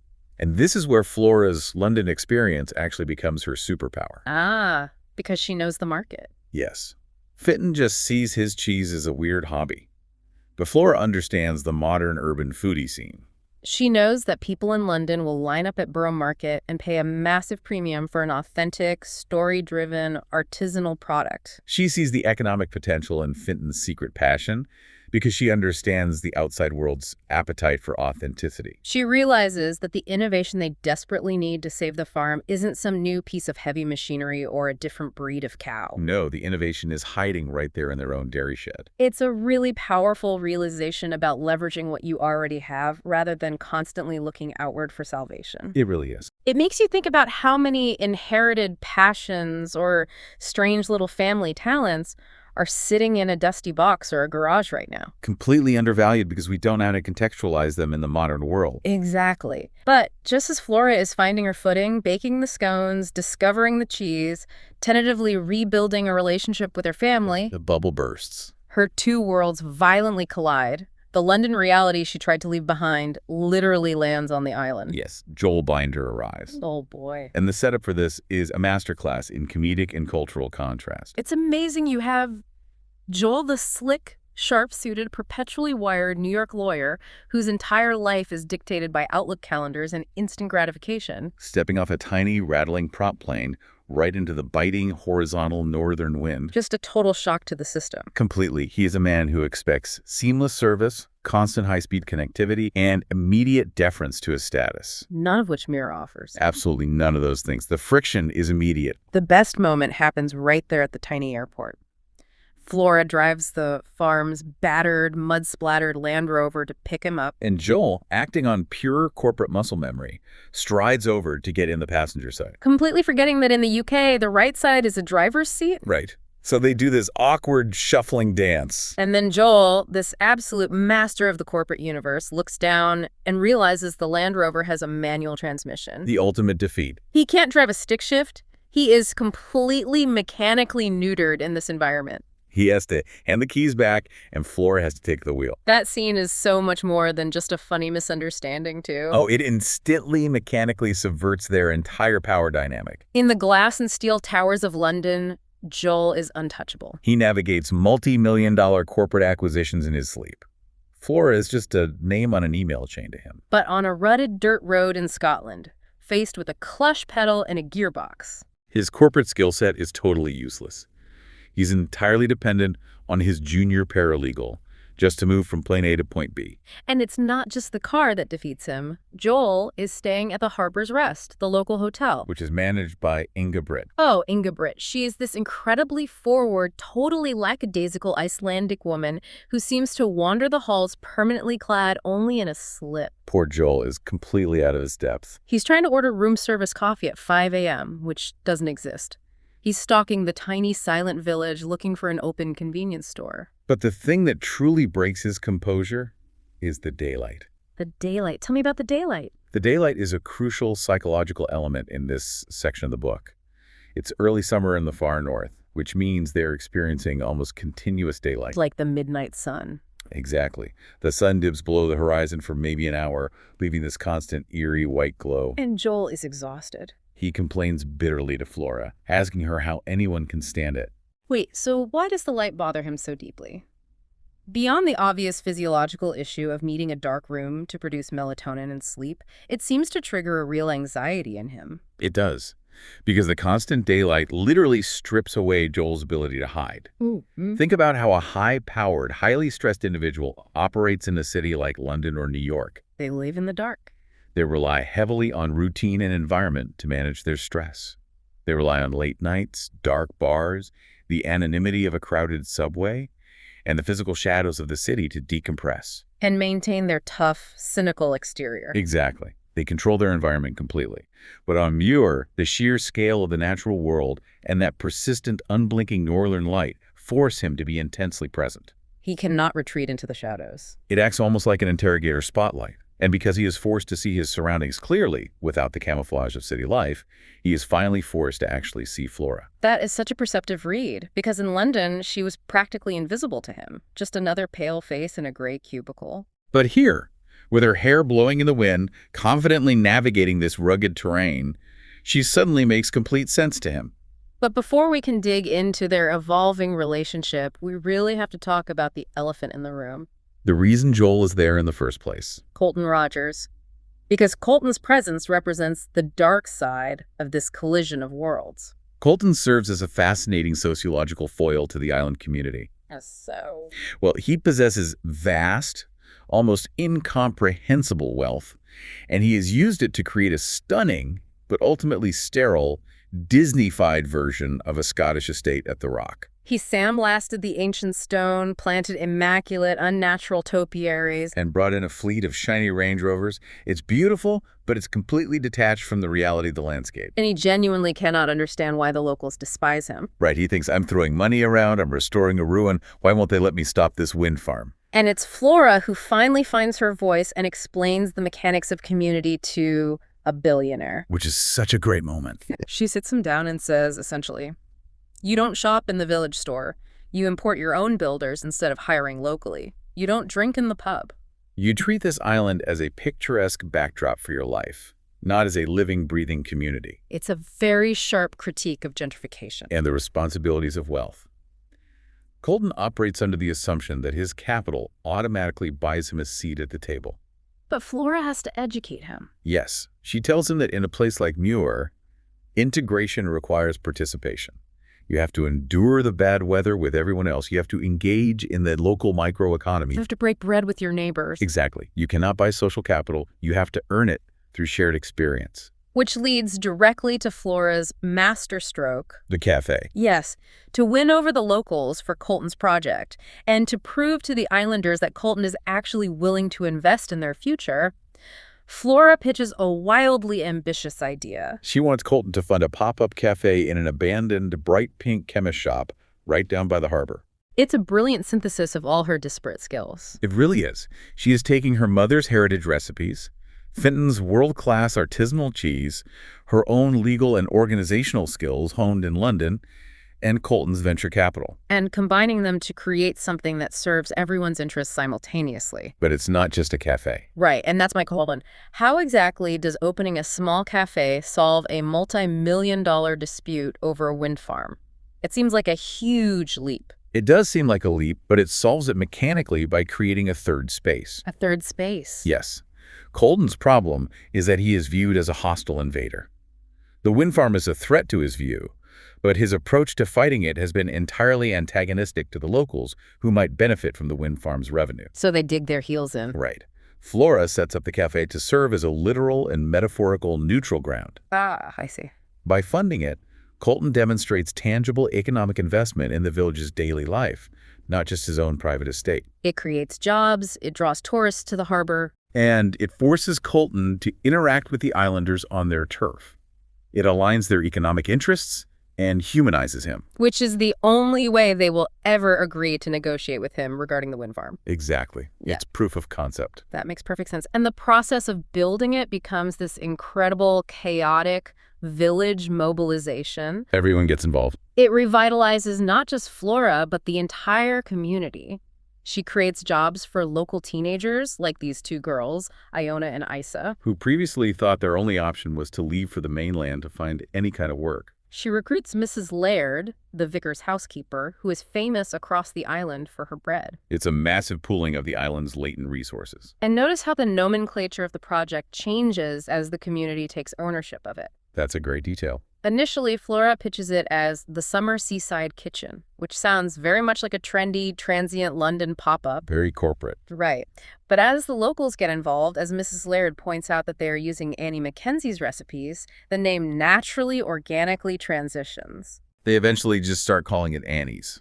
It cements her mother's legacy in the physical geography of the town. She is no longer just a ghost in a dusty farmhouse. Her name is above the door on the harbor. It's beautiful. It feels like Flora's whole life in London, she was a junior litigator just filing the paperwork for other people's lives. Just pushing paper. But in the kitchen at Annie's, she is the lead litigator. She is synthesizing raw evidence, the cheese, the bread, the local teens, the billionaire's money, into a winning case for the island's survival. That is a fantastic analogy. She has moved from passive observation to active, strategic leadership.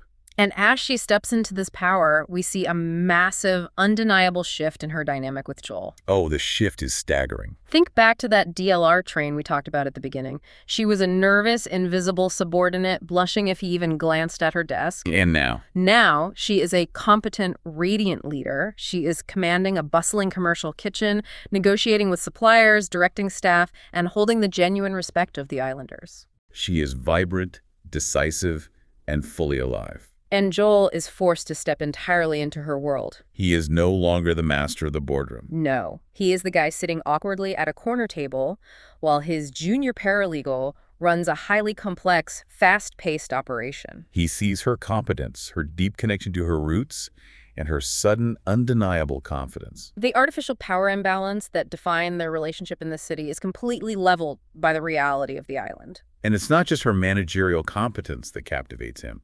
He sees her deeply integrated into her natural environment. Which brings us to the mythology of the story. Yes, specifically the Selkie myth and the concept of embracing identity. Colgan weaves this beautiful thread of Scottish folklore throughout the book. The myth of the Selkie is fundamental to understanding Flora's journey. For those listening who might not be familiar with Celtic folklore, Selkies are mythological beings who live their lives as seals in the ocean. However, they possess the magical ability to shed their seal skins when they come on land, transforming into beautiful humans.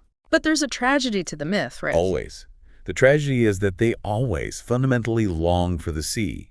If a human steals and hides their skin, the Selkie is trapped on land, married to the human, but they are never truly whole or happy. They're always looking at the horizon. Always.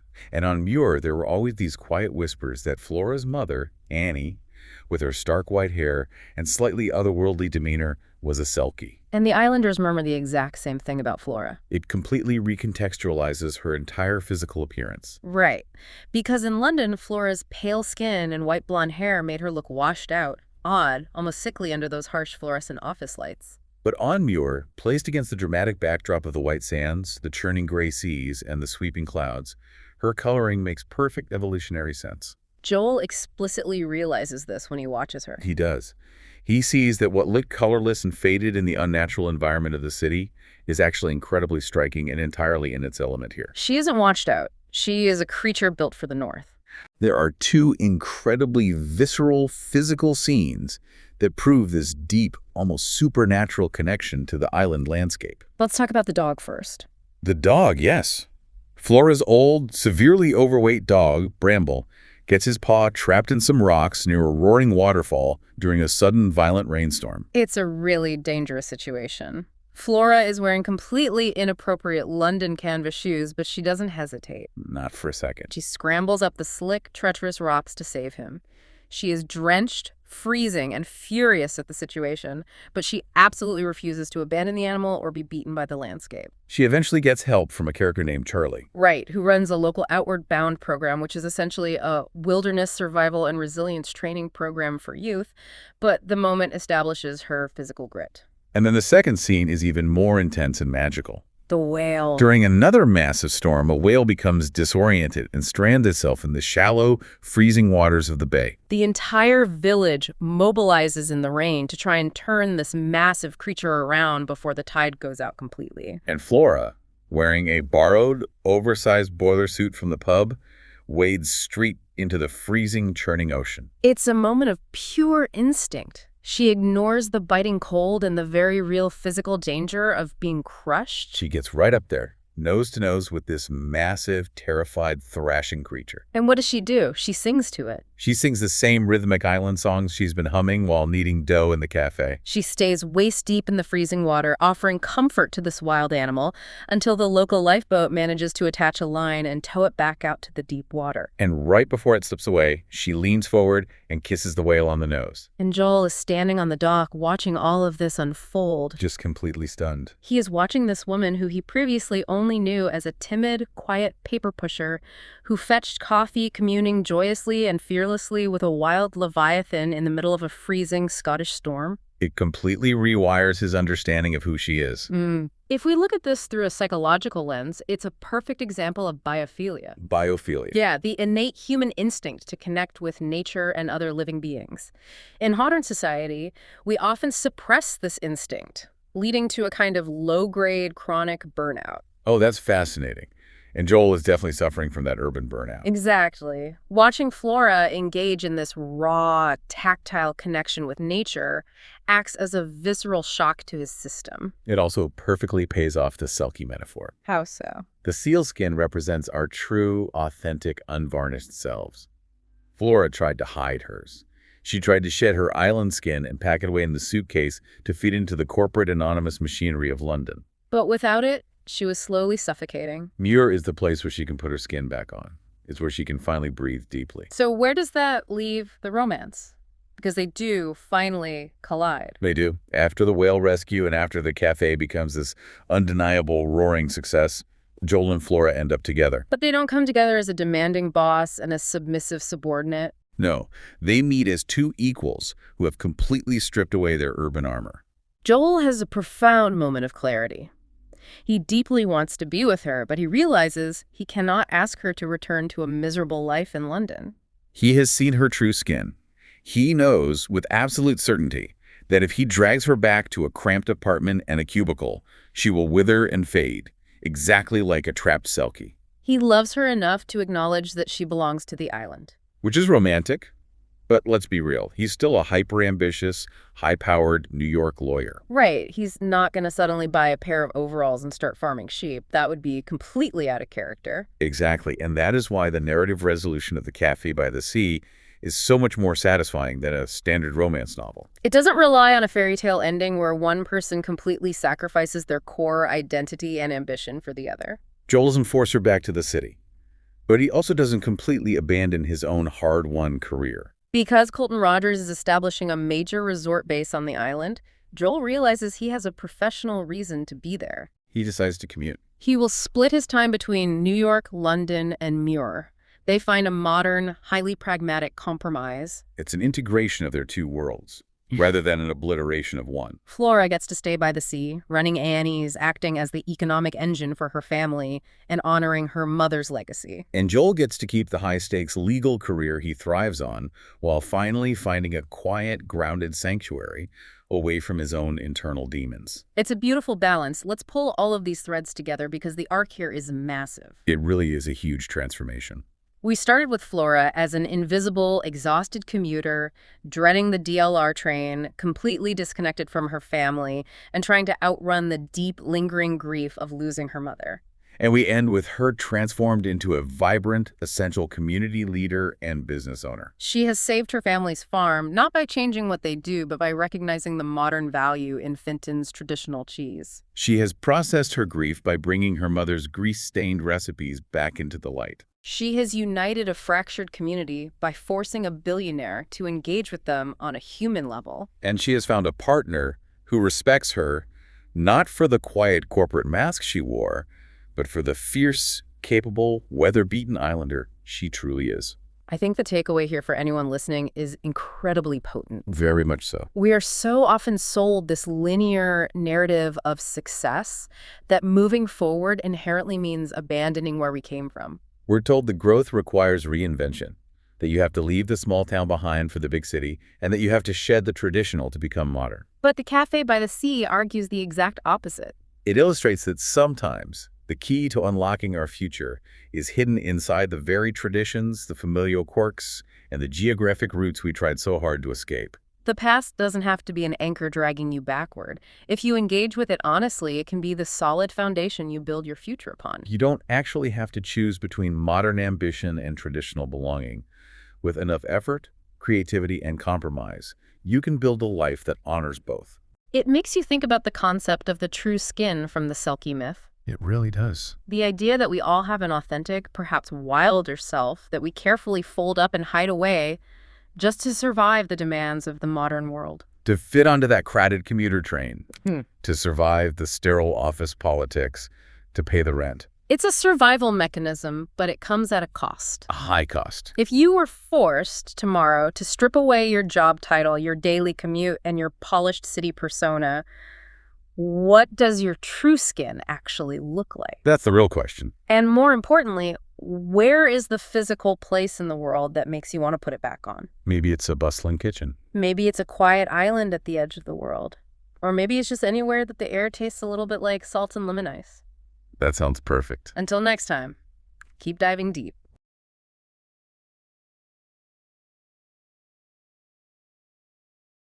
I want you to picture a dying high street. Like the sky is this relentless, punishing gray, the air is freezing, and the only stores left open are, charity shops, maybe a place renting out mobility scooters, and a boarded-up pub. Oh, wow. Yeah, a pretty bleak picture. Right. There's this palpable sense of just total abandonment. But then, blink and transport yourself to a completely different world. Historic Edinburgh. Oh, gorgeous. Yeah, exactly. We are talking cobblestone streets that look wet even when it hasn't rained, towering Gothic architecture casting these long, dramatic shadows, and tucked away in all of this, a dusty, failing, completely chaotic bookshop. And standing right in the middle of this mess is a protagonist who feels like her entire life is unraveling at warp speed. But we nailed it. Welcome to a special festive deep dive. It is a profound contrast to start with, isn't it? Yeah. I mean, you brought us the transcript of the audiobook, The Christmas Bookshop by Jenny Colgan. I did, yeah. And you asked us to find the core insights hiding inside what appears on the surface to be a very cozy retail story. Right, because it's so easy to look at the cover of a story like this and assume it's just a lighthearted romp about, dusting off some old books and finding holiday cheer. Oh, absolutely. But today, our mission is to extract exactly how this tale about a failing independent shop is actually a masterclass in dissecting family dynamics. Yes. And the toxic illusion of the perfectly curated life, and really the undeniable messy magic of a physical community space. Exactly. The deeper we got into the source material you provided, the more we realized it's exploring some incredibly heavy universal themes. It really is. And I want to ground this right away with something I think you, listening right now, can probably relate to. You know how going home for the holidays often turns you right back into a stroppy teenager? Oh, universally recognized psychological regression. It happens to everyone. It fundamentally does not matter if you are 30 years old, paying your own mortgage, managing a huge team at work. You walk through your childhood front door, your mom makes one comment on your shoes, and suddenly, bam! You're slamming doors, rolling your eyes, and acting like you're 15 again. Exactly. And that emotional regression is the exact starting line for our main character, Carmen Hogan. So she's what, nearly 30 years old? Yeah, she is nearly 30, and she has just lost her job at this shabby, fading department store called Downstons in a dying Scottish industrial town. I want to linger on the economic reality of Downstons for a moment, actually, because the source text paints a very specific and, frankly, heartbreaking picture here. It really does. It's not just a commercial entity closing its stores. No, it is the death of a community hub. I mean, the author spends time describing how Downstons was the anchor of this town. Generations of local brides made their gift lists in that store. Right. Mothers bought their baby's first prams there. Kids lined up in the winter for Santa and the grotto. It was a place where life milestones were marked. And now, Yeah. it has been systematically killed off by out-of-town retail parks that offer massive free parking lots. And of course, the unstoppable rise of online convenience shopping, which is the brutal reality of modern consumerism. It is. We mourn the loss of these community spaces. But Carmen herself admits she's entirely guilty of contributing to the problem. Oh, totally. She talks about buying cheap mugs on Amazon instead of trekking into town to support the local shops. Exactly. She is participating in the very economic shift that renders her unemployed. So the shop closes down. She has no income, no prospects, and where does she end up? Sleeping under her old, faded Spice Girls duvet in her childhood bedroom. Eating her mother's food and marinating in a profound sense of failure. Yes. And this brings us right to the ultimate source of her insecurity, her older sister, Sophia. Oh, Sophia. If we're looking at the dynamic of the golden child and the cautionary tale, these two are the quintessential textbook example. They really are. They represent two entirely divergent paths. Right, because Sophia is a highly successful, aggressively driven lawyer operating in Edinburgh. She's currently pregnant with her fourth child. And she is married to this handsome, equally successful international lawyer named Federico. And they reside in a flawless, multi-story Georgian townhouse in the affluent Newtown district. Honestly, reading the descriptions of these two sisters is like looking at two completely different social media feeds. Oh, I love that analogy. Like, Sophia is that perfectly curated, beige aesthetic influencer account. You know, the exact type. Everything in her house is symmetrical. No plastic anywhere. None. The kids are only allowed to play with expensive, ethically sourced wooden toys that probably cost more than Carmen's monthly grocery budget. She is the embodiment of the hashtag blessed and hashtag boymum culture. Exactly. And Carmen, on the other hand, is the messy, unedited reality. She is the photo you untag yourself from. Oh, brutal but true. Right. Her bag explodes on the floor because she hasn't cleaned it out in 6 months. Her wash bag is filthy, and she thinks nothing of feeding her nieces and nephews plain crisps right before dinner just to keep them quiet. The resentment between them is palpable right from the first few chapters. Yeah. And it's not just a superficial annoyance, you know. No, it goes deep. With every passing year, Sophia's gifts to the family become increasingly lavish. She buys expensive, unpronounceable European delicacies for their parents. Which just makes it painfully, glaringly obvious who is succeeding in the adult world and who is, like you said, still hiding under a Spice Girls duvet. Right. Sophia's success is a mirror that constantly reflects Carmen's perceived inadequacies. It's a suffocating dynamic. So their mother, who clearly just wants Carmen out of her house, let's be honest, orchestrates a deal. She does. Sophia has this eccentric client who is on the verge of losing his bookshop. And Carmen desperately needs a job and a place to live, so the mom forces this merger. Carmen has to relocate to Edinburgh to work at this shop. And to do so, she moves into the damp basement of Sophia's pristine home. And I mean literally the basement. It's the old servant quarters. Yes, it's dark, it smells a bit musty, and it is physically situated beneath the flawless life her sister has built. The architectural symbolism there is impossible to ignore. Carmen is literally placed in the subterranean, hidden foundation of Sophia's perfect life. But as we start to peel back the layers of this sibling dynamic, it becomes incredibly rich and complex. I mean, Sophia projects this image of absolute effortless perfection to the outside world. Right. But the text slowly reveals that she is secretly exhausted to her core.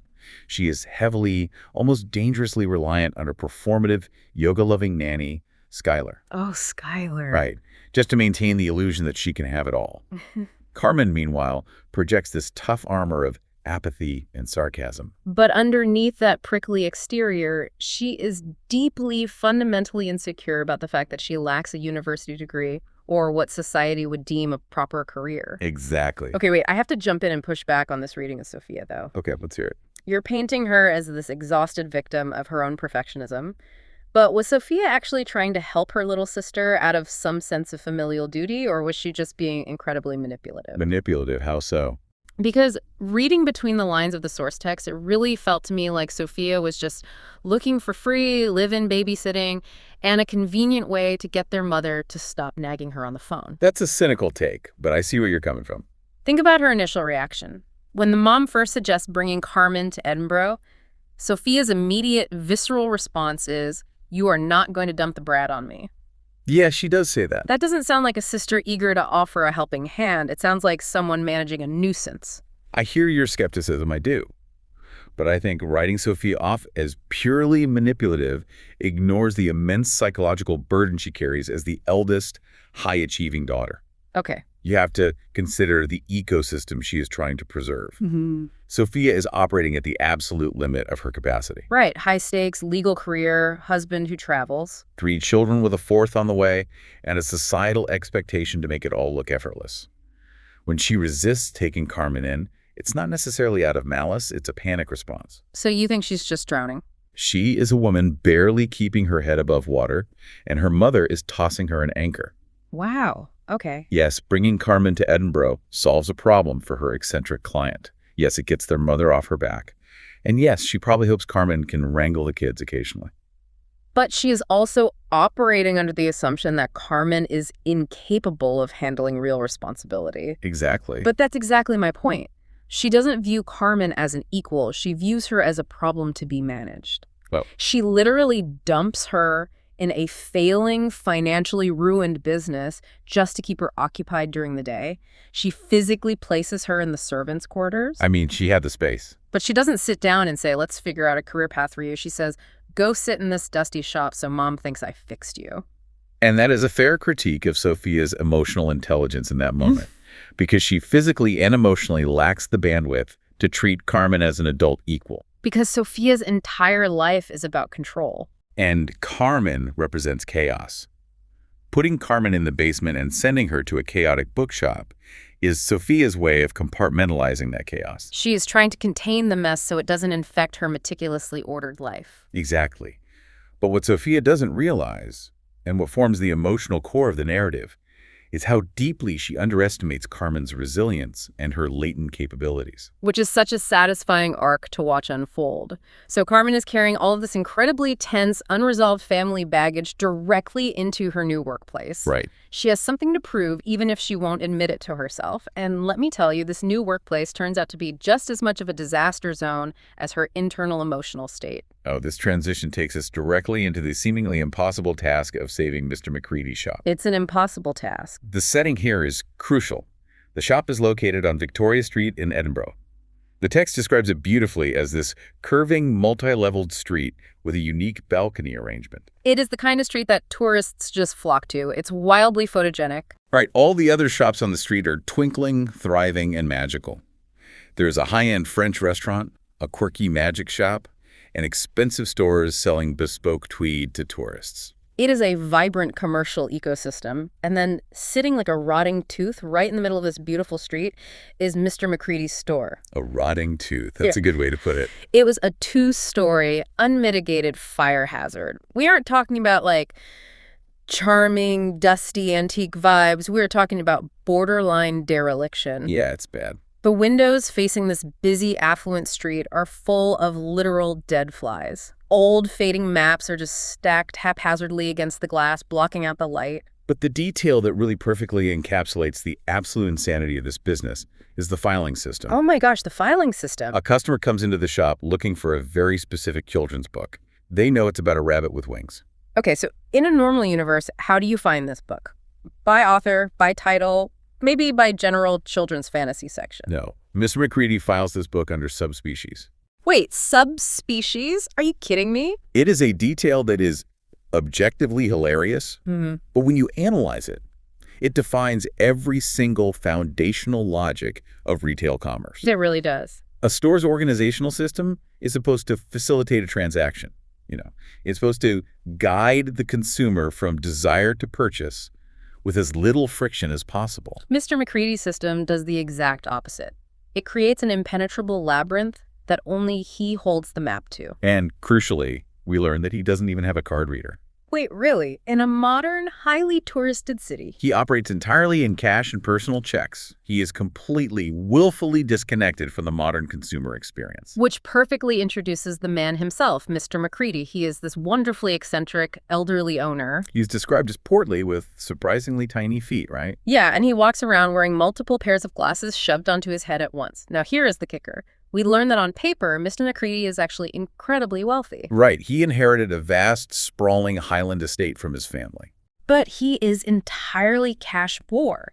He has absolutely no liquid assets because he has spent decades completely ignoring his finances, the upkeep of his properties, and basically the realities of living in a capitalist society. Because he fundamentally rejects the identity of a shopkeeper. That is not how he views himself or his relationship to the space. What does he view himself as, then? He tells Carmen that he views himself as a custodian of books. A custodian? Right. A shopkeeper wants inventory to leave the store in exchange for money. A custodian wants to protect the inventory from the outside world. That explains so much. He actively hides from potential buyers. He really does. Yeah. He has constructed this cozy, hidden backroom sitting area, complete with a warm fireplace and an antique tea set, specifically so he can read in peace. And avoid the nuisance of interacting with customers. He literally hopes the bell on the door doesn't ring. It's incredible. But Carmen, standing in the middle of this commercial disaster, isn't left entirely without a compass. No, she gets a surprise visit from what I can only describe as the ghost of retail past. Oh, Mrs. Marsh. Yes, Mrs. Marsh. Her terrifying, uncompromising former boss from the closed-down Downstons miraculously appears in Edinburgh. Mrs. Marsh is one of the most fascinating minor characters in the text. Yeah. She is the embodiment of old-school, rigid retail discipline. Decades of working on hard shop floors have altered her physical presence. The book says she has taught herself to glide silently down aisles to catch lazy employees or shoplifters. And unlike Mr. McCready, who views books as sacred objects to be protected, Mrs. Marsh views customers as an absolute nuisance, but a necessary one. To her, customers are chaotic elements that dirty the freshly mopped floors and ruin the carefully aligned displays. Right. My absolute favorite detail about Mrs. Marsh, and the one that adds such a layer of tragic depth to her rigidity, is that she invented a fake husband. The fake husband, yes. She wears a wedding ring and refers to a husband who simply does not exist. Why? Because decades ago, as a woman trying to demand authority and respect in the male-dominated world of retail management, she realized she wouldn't be taken seriously unless men thought she was spoken for. It is simultaneously hilarious in its execution and deeply, profoundly sad in what it says about the world she had to navigate. It really is. But she tracks Carmen down in this messy bookshop, takes one look at the dead flies and the chaos, and delivers her ultimate, unyielding retail mantra. Clean, clear, curated. She orders Carmen to stop wallowing and focus entirely, obsessively on the Christmas season. Pounding it into her head that up to 40% of a retail store's annual profit happens in those crucial 8 weeks leading up to the holidays. 40%, that's huge. Mrs. Marsh's intervention is the catalyst, but it also forces us to analyze the underlying psychology of Mr. McCready's hoarding. Right, the mess in the shop isn't just laziness. Exactly, it's an emotional fortress. As Carmen explores the building, she discovers a hidden staircase leading to a massive, palatial, completely untouched drawing room above the shop. Oh wow, so it's perfectly preserved from Mr. McCready's childhood. Yes. It is full of tarnished silver photograph frames and a beautiful, untuned grand piano gathering dust. We learn his father was a famous, robust Scottish Antarctic explorer. A man of action and history. So the shop below and the apartment above aren't a business or a home to Mr. McCready. Yeah. They constitute a living, breathing museum of his lonely childhood and his parents' glorious, intimidating past. He is frozen in time. The chaos of the shop is a physical manifestation of his inability to move forward. That's spot on. So hearing all this, it makes me want to ask you a question about how we romanticize these spaces. Sure, go ahead. How much of the so-called charm of independent, quirky bookstores is actually just terrible, self-destructive business management? Oh, that's a brilliant question. Because as a consumer, as a book lover, you walk into a dusty, chaotic shop with books stacked to the ceiling and you think, oh, it's so authentic, it has so much soul. Right, you want to get lost in the stacks. But the brutal tension the book exposes is that if you genuinely love books and want a space to exist, you actually need to sell those books to survive. You cannot pay exorbitant Edinburgh commercial rent with quirky charm, eccentric filing systems, and windows full of dead flies. You need cash. And that tension is precisely the core conflict of this entire section of the narrative. The romance of the antiquarian aesthetic, the bohemian ideal of just being surrounded by literature, is actively, aggressively destroying the economic viability of the space. It is a slow suicide by neglect. Carmen's role is to bridge that massive gap. Armed with Mrs. Marsh's harsh, pragmatic advice, she realizes she has to completely transform the store's physical space. She has to violate Mr. McCready's private sanctuary with the harsh realities of commercialism if she wants to save this old man from eviction, financial ruin, and ultimate heartbreak. She has to turn his museum into a marketplace. Which is a massive undertaking, and it leads us directly into her turnaround strategy. Right. Carmen decides to lean 100% into the Christmas season. If 40% of the profit happens now, she needs to capture every single penny of it. But she's one person in a massive, dirty shop. How does she start? Well, she uses Sophia's children as free labor. It is a brilliantly pragmatic, slightly underhanded move that shows her growing strategic thinking. Oh, absolutely. She brings in Jack, Pippa, and the notoriously grumpy middle child, Phoebe. And how does she motivate them? She bribes them with massive, sugar-filled milkshakes from a local cafe. Which is a direct violation of their mother Sophia's hyper-strict, organic-only, health-conscious diet regimen. Naturally. But it works. The kids get a sugar high, and they start dusting, sweeping, and hauling out years of accumulated garbage. It's incredible to watch because it's the very first time in the story we see Carmen actually taking charge, delegating, and finding her own competence. She isn't the failure under the Spice Girls duvet anymore. She's a manager. And as they clear away the literal physical debris, they start unearthing the shop's true potential. They start finding antiquarian treasures hidden under piles of worthless paper. This is when we are introduced to Ramsey. Right. Yes, Ramsey. A towering, perpetually muddy sales rep who comes from a massive family and deals in rare texts. He brings in these stunning, highly valuable books to see if Mr. McCready will buy them. The source text luxuriates in wonderful sensory details during these discovery scenes. It highlights the tactile nature of physical media. It really does.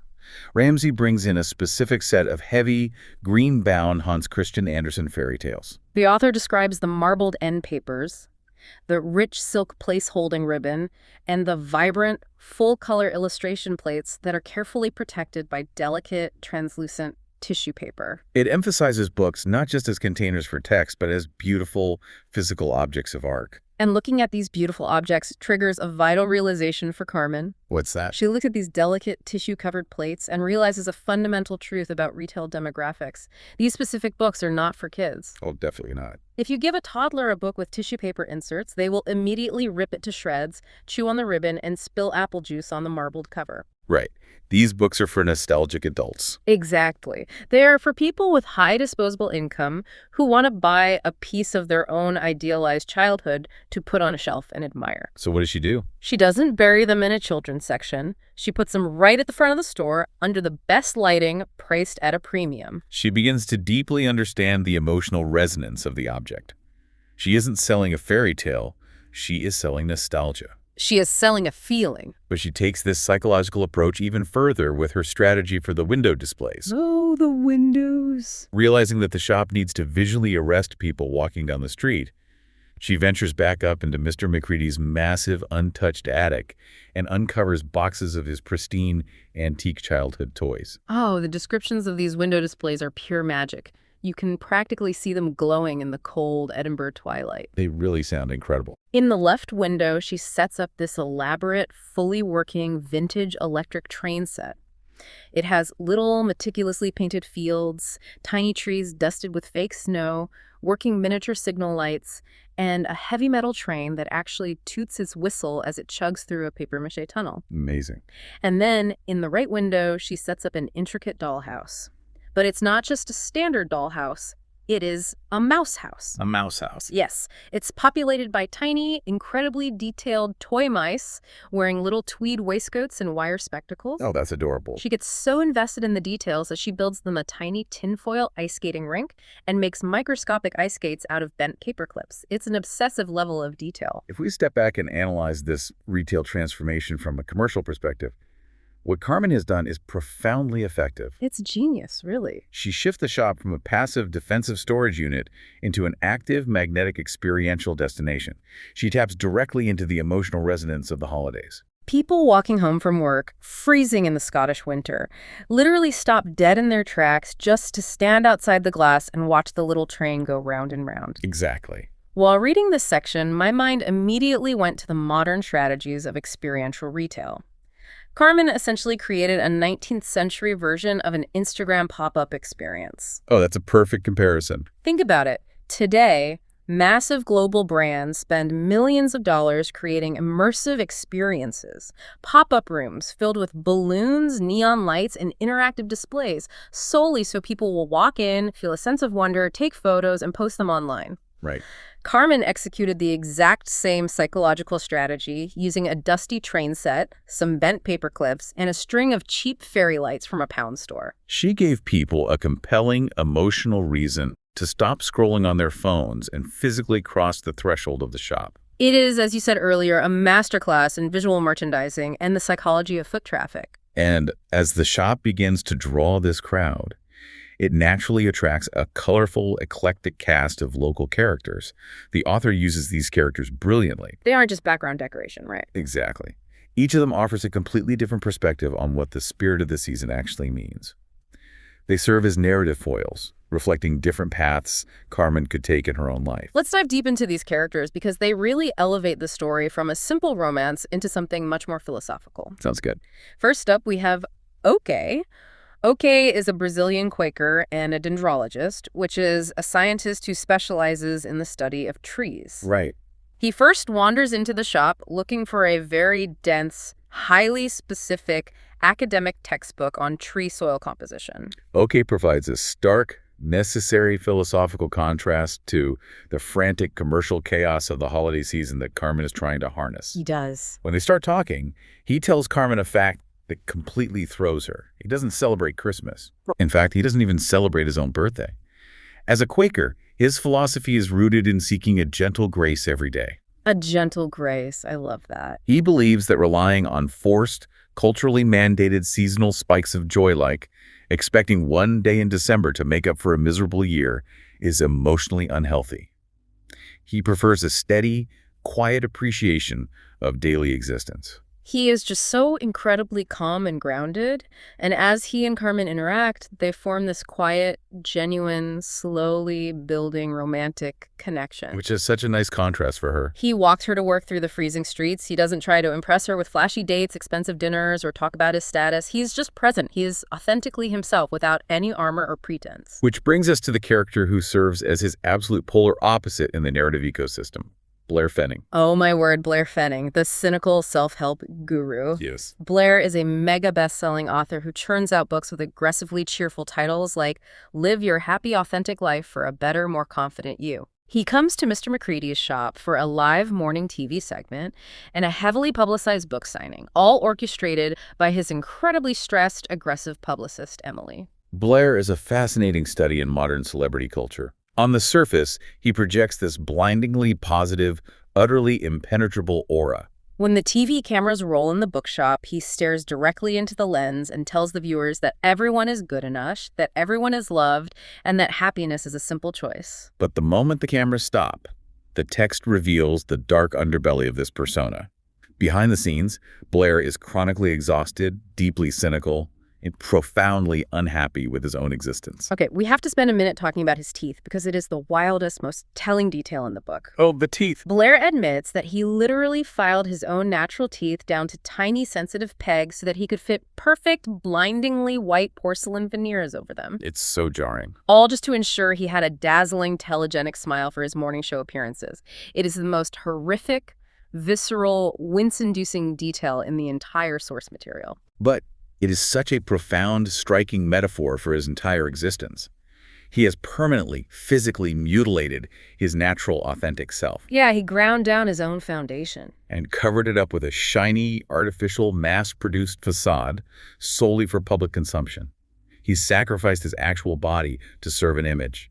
And the tragedy is, he is completely self-aware about the grift. He is. He freely admits to Carmen, in a moment of unguarded honesty, that his books are essentially useless. They are just temporary dopamine hits for unhappy people. He tells her that people buy his books, read the platitudes, feel good for a fleeting moment, and then inevitably sink right back into their quote-unquote shit normality.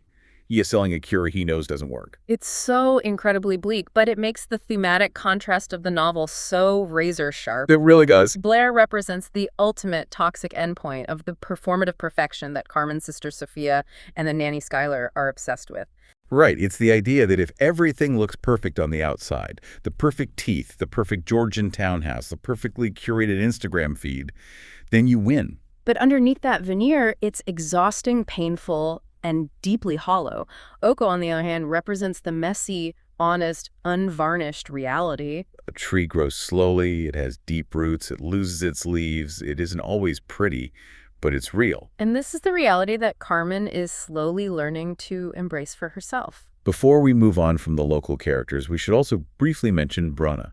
Oh, Brona, the enigmatic midwinter witch who runs the magic shop next door. She operates entirely outside the Christian capitalist framework of the street. She celebrates Saturnalia, the ancient Roman festival, which provides a pagan counterpoint to the traditional Christmas frenzy, serving as a subtle reminder to the reader that these midwinter celebrations of light in the darkness long predate the commercial urgency of selling toys and books. And she's just a great character. She gives Carmen this little glass vial of a love potion, which adds just a tiny, wonderful touch of magical realism to the story. It really does.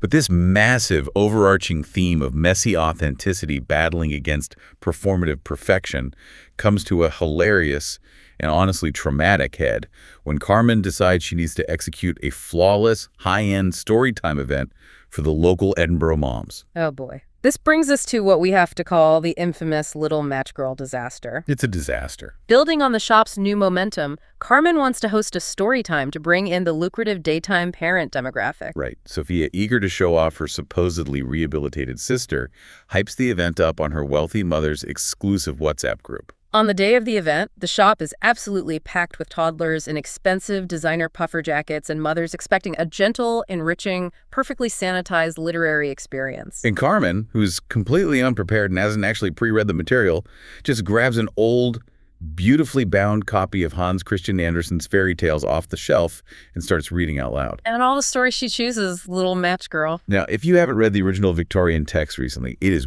brutal. She gets to the part where the impoverished little girl is out in the freezing snow, barefoot, striking matches just to stay warm while hallucinating visions of a happy family. And then Carmen reads the ending. She reads the part where the little girl literally freezes to death in a corner on New Year's Eve. Oh, the horror. The reaction in the room is visceral and immediate. These modern mothers who spend their lives meticulously curating their children's environments to protect them from any physical or emotional discomfort are absolutely horrified. The text captures this perfectly when one of the older toddlers explicitly asks, "Where's the girl gone?" and then slowly realizes the protagonist is dead. The shop instantly descends into an uncontrollable storm of sobbing infants and panicked mothers. Carmen realizes she has messed up monumentally and tries to backpedal. Right? Oh, she frantically flips the pages to find a happier story. She lands on the Snow Queen. Which is not better. No. The very first line she reads aloud is about a demonic mirror shattering and tiny shards of evil glass flying into people's eyeballs, freezing their hearts. It is a total cascading disaster. The pristine mothers grab their children and practically flee the shop as if it's on fire, deeply traumatized. It's a fantastic scene of comedic chaos. But what's truly fascinating here from a character development standpoint is the reaction of Sophia's middle child, Phoebe. Right. While every other child in the room is crying in terror, Phoebe is utterly fascinated. She doesn't cry. She leans in. She connects with the darkness, the high stakes, and the unvarnished authenticity of the tragic story. Phoebe is the grumpy, overlooked rebel of Sophia's family. She constantly pushes against her mother's beige, perfect aesthetic. And through this shared disaster, she and Carmen form this really special, unspoken bond. Carmen doesn't talk down to her or try to sanitize the world for her. Later in the book, there's this incredibly tender, weird little moment where Phoebe sneaks a piece of warm cheese in her pocket, all the way to the bookshop. Specifically because she wants to feed the tiny mechanical mice in Carmen's window display. She wants to care for the vulnerable things in the cold. It's beautiful. That moment marks a significant turning point in the broader family dynamics. Yeah. The facade of perfection is finally beginning to crack. Through her interactions with the kids, Carmen realizes that Sophia's life is a house of cards. Right. She discovers that Sophia doesn't even decorate her own home for Christmas. She actually rents a fully decorated tree and garlands from a luxury service because she's too utterly exhausted from working and performing to do it herself. Wow. And furthermore, Skylar, the supposedly enlightened, perfect nanny, is revealed to be incredibly self-absorbed and negligent. Yes. During another story time, when Blair Fenning forces Carmen to read his terrible, cynical children's book about a mindful bear, Skylar completely ignores her charges. Instead, she spends the entire time filming herself with Blair for her own social media clout, leaving the kids to fend for themselves. So when you look at all these pieces, I think it asks a really profound question about how we grow. Is failure sometimes a far better teacher of empathy than constant, unbroken success? That's a deep question. Sophia's rigid, high-pressure, failure is not an option style of parenting is suffocating her children, especially Phoebe. But Carmen's chaotic, unpolished, failure-prone nature makes her deeply empathetic. She is exactly what her nieces and nephews needed. She becomes the perfect confidant for the struggling middle child, precisely because she knows exactly what it feels like to be a disappointment, to not fit into the perfect, curated mold. That is a brilliant synthesis. Carmen offers these children a rare, safe space where they don't have to perform for an audience. They can just be messy kids. And as these family dynamics finally begin thawing and healing, and as the shop's popularity absolutely soars thanks to the window displays and the viral infamy of the story times, all the narrative threads converge on the final desperate push before Christmas Day. Which brings us to the grand climax of the story, the ultimate fate of the shop and the incredible solstice party. On the financial front, Carmen's turnaround strategy is a massive success. Right. The unique combination of selling Ramsey's high-margin rare books to collectors, the foot traffic generated by the magical window displays, and the huge, unexpected influx of cash from the Blair Fenning television event creates a perfect storm of revenue. The text confirms that they make enough money to ensure that Mr. McCready can pay off his immediate debts, satisfy the landlord, and guarantee the bank won't seize the property. The physical space is saved. And to celebrate this victory, Carmen organizes a massive block party right there in the shop on the winter solstice. And this is where the magic really peaks, because it brings together all these disparate, quirky characters we've met along the way. You have Ramsey, the muddy book dealer, Brona the witch, the local traffic wardens who normally terrorize the street. And even the book club moms, who are seemingly forgiven Carmen for the trauma of the fairy tales and are now planning to drink copious amounts of mulled wine. It acts as the ultimate antithesis to the isolation of the digital age that we discussed at the beginning. It is a true, tangible community gathering. The most poignant moment of the party is when Mr. McCready, who has spent decades hiding in his back room, steps entirely out of his lonely isolation. He stands up in front of the crowd and gives a deeply heartfelt speech. He thanks his neighbors for their support, and specifically, he publicly thanks Carmen for breathing life back into his sanctuary, acknowledging that change, while terrifying, was necessary for survival. There's also this wonderful, slightly mysterious moment during the party where a group of German tourists wandering over from the Edinburgh Christmas market give Mr. McCready a beautifully carved wooden star and a vintage toy car. Right. Without giving too much away, it strongly hints at a connection to his family's past, perhaps tied to his father's travels, giving him a piece of his history that he can finally embrace with joy rather than sorrow. And of course, woven into this community triumph is the romantic resolution. Naturally. There is a brief, classic romantic misunderstanding where Carmen mistakenly believes OK has abandoned her and flown back to Brazil without saying goodbye. But in true romantic fashion, he surprises her. He hasn't left. In fact, he joins Carmen and her entire overwhelmingly loud family for Christmas dinner at Sophia's house. Yes, the quiet, contemplative guy who explicitly told her he does not celebrate Christmas is suddenly thrust right into the middle of the most chaotic, traditional British family dinner ever. He is sitting there pulling paper crackers, reading the terrible jokes inside, and wearing a flimsy, brightly colored paper crown on his head amidst screaming children. It is the absolute perfect blending of his search for gentle grace and her family's loud, messy, unavoidable reality. He embraces her chaos. The author then wraps the narrative with a lovely, subtle touch of magical realism.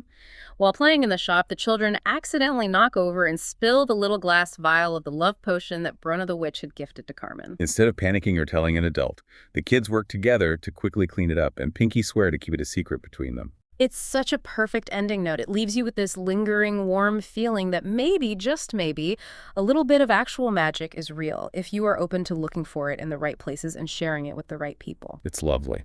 So if we look back at the journey of these characters from page 1, Carmen finds her competence, her managerial skills, and her self-worth.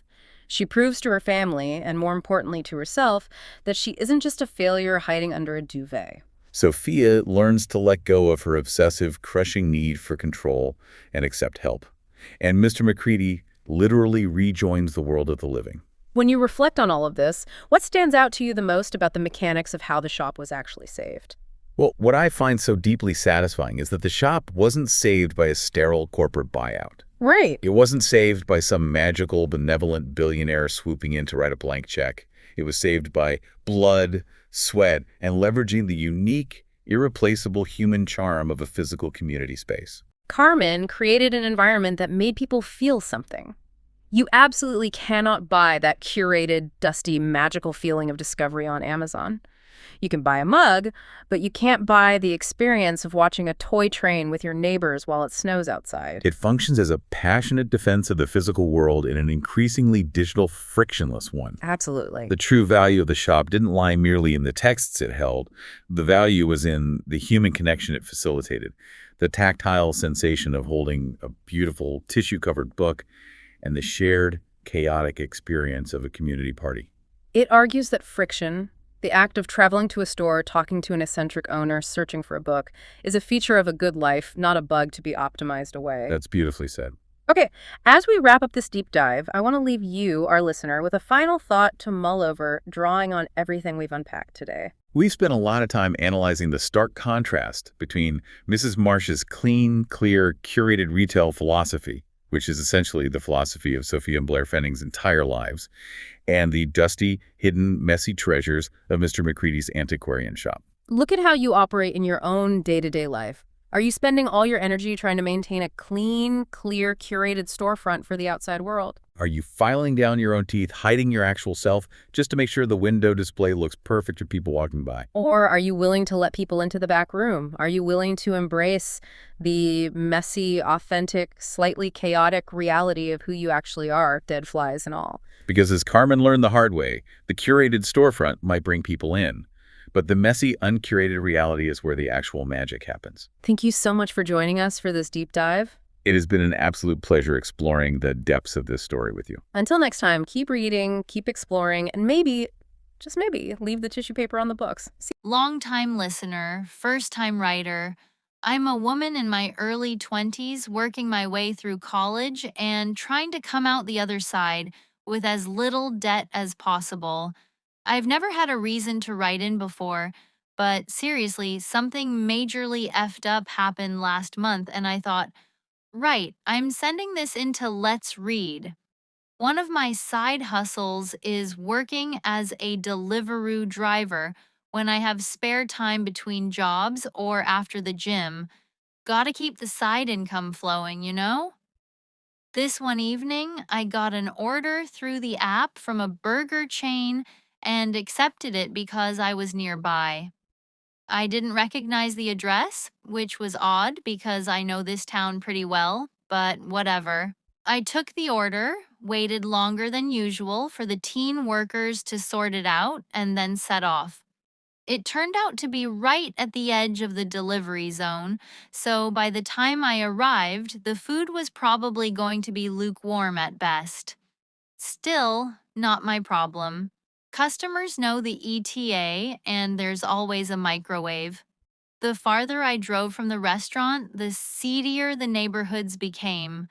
We started in a tired urban patch and then went into a suburb that looked like someone had stopped caring decades ago. Houses were boarded up and dark.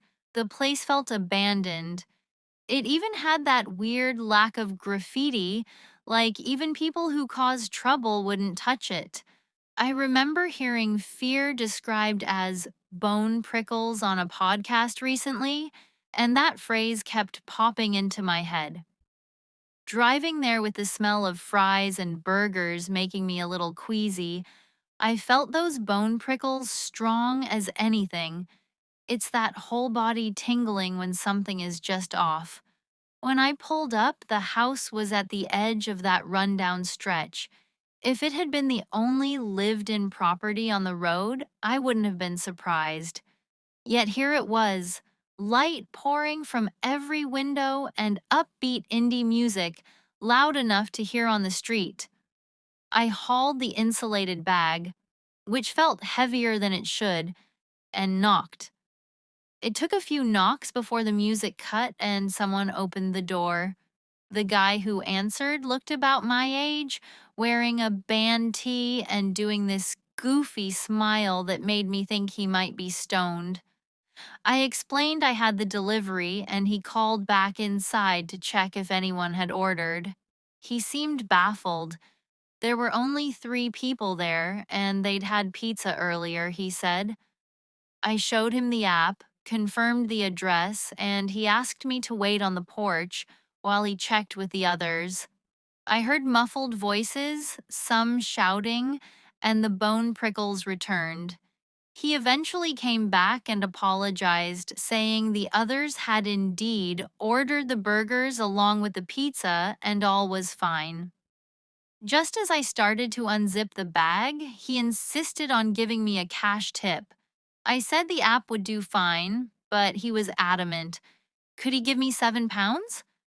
I shrugged and said, okay, who even keeps cash on them these days? This time he left the door cracked open, just enough for me to peek inside. The living room looked surprisingly nice. Framed posters, a couple of arcade machines in the corner, and a big TV. He paced between the door and a kitchen, then called something down a set of stairs to a basement. I figured maybe they'd turn the cellar into a home cinema. When he came back with £7 and 25 pence in change, I laughed at the odd amount.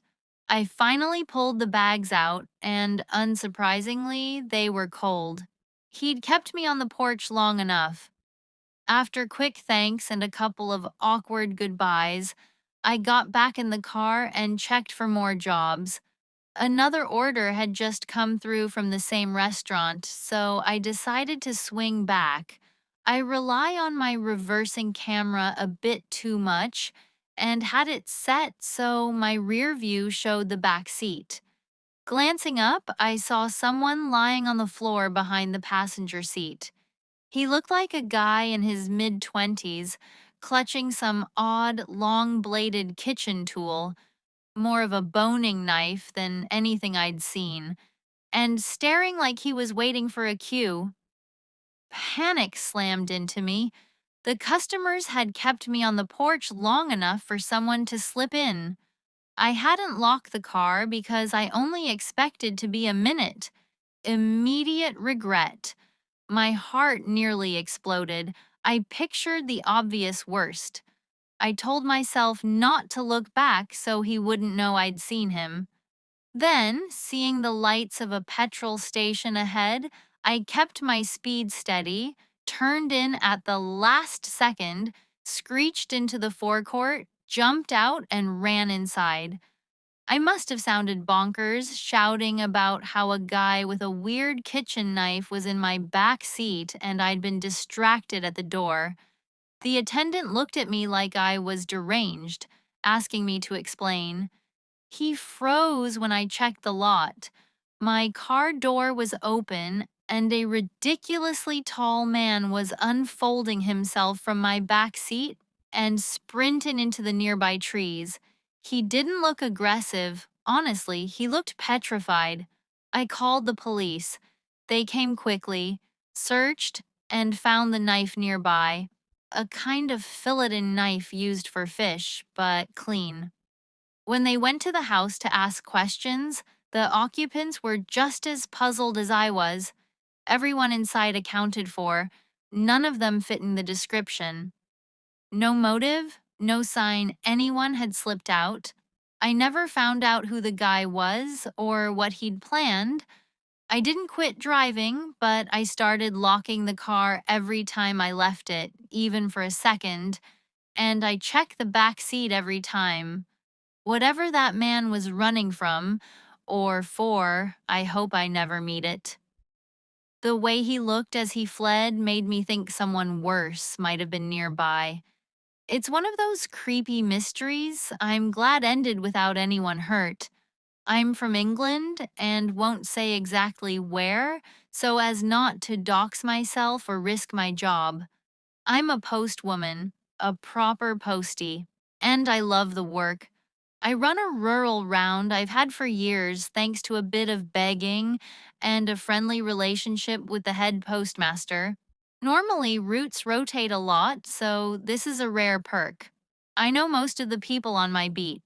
Stu, the mature student who loves marine biology, Mrs. Ridley, who treats every minor sniffle like a medical saga, the Four Bottoms, a glam rock loving, plant obsessed polycule, and twins Joe and Gemma, who are spoiled but grateful. One person I never got close to was a chap called Farmer Doyle. Calling it a farm would be generous. A few sheep, goats, a pig, and some scruffy hens, but it was filthy even by rural standards. He sold milk and eggs locally. I always thought Sainsbury's had better produce, to be honest. Then, for the first time in about 6 years of doing my round, I had a scheduled collection from Doyle. You can book Royal Mail to pick up parcels, and he had arranged a free collection with strict instructions not to knock. Apparently, he'd left the parcel in an outhouse and uploaded a photo to prove where. Fair enough. I wore my wellies that day because the yard was a sludge pit. The mud up to my ankles confirmed the choice. I opened the outhouse and was hit by a stench that nearly made me retch. Still, the marked box was front and center, so I grabbed it and headed back to the van. Halfway there, I realized the parcel was leaking. A foul, oily fluid sloshing from the bottom. There was no way I could accept it for collection, but I couldn't just abandon it either, so I broke the do not disturb instruction and went to find Doyle. My heart sank as the parcel collapsed in my arms and the base fell out, spilling a mess all over my legs and coat. I've smelled bad things in my time. Before the post, I worked as a nursing assistant and encountered some truly awful odors. This was worse. It was a heap of rotting tissue, liquefying offal, and it covered me from knees to stomach. I dropped the rubbish and heaved, which didn't help. Furious, I thought of the rules. You can't send animal carcasses or hazardous biological material through the post. As I stood there, sick and furious, I noticed details that made my stomach flip. What might have been vertebrae, and a pale, glossy eye that looked fresher than the rest. My mind jumped to horrible possibilities. Was Doyle trying to ship something illicit, hide evidence, or worse? I felt exposed on that little holding, picturing Doyle behind a curtain with a gun. So I ran to the farmhouse. The door opened before I reached it, and a younger man, Doyle's grandson, as it turned out, stood there. He wasn't Doyle. He looked horrified at the sight of me covered in gore. He explained that his grandfather had been taken into care the day before after a decline in his mental state and erratic behavior. The family hadn't realized he'd been packing things up. He apologized and helped me hose off the worst of it out back before I got back to the van. The thing that haunts me was what I glimpsed in the dilapidated barn as I trudged away. I only looked for a second, then turned away, but no amount of showers could scrub that image. Piles of carcasses, animals indistinguishable from one another, heaped together into a sodden, rotting mound. Empty cardboard boxes were stacked nearby. I didn't check the labels, and I regret it. I don't know where the parcels were meant to go. Was he shipping rotten meat as farm produce? Or something more sinister? Maybe dementia or some other illness had warped his understanding. The small holding was taken down soon after, which, given what I saw, I didn't mourn. The experience changed me. I now double-check collections and never ever carry an unchecked parcel to the van. Some things you can't unsee. Now, a confession, I was an absolute arse in college, the kind of smug, annoying prankster who thought everything was hilarious. I'm glad this was about 15 years ago, because later I'd probably have ended up as one of those insufferable YouTube prank people. In those days, I hung around with a fraternity who encouraged me to pledge. I love the attention, the hazing, being the center of it. Total cringe in hindsight.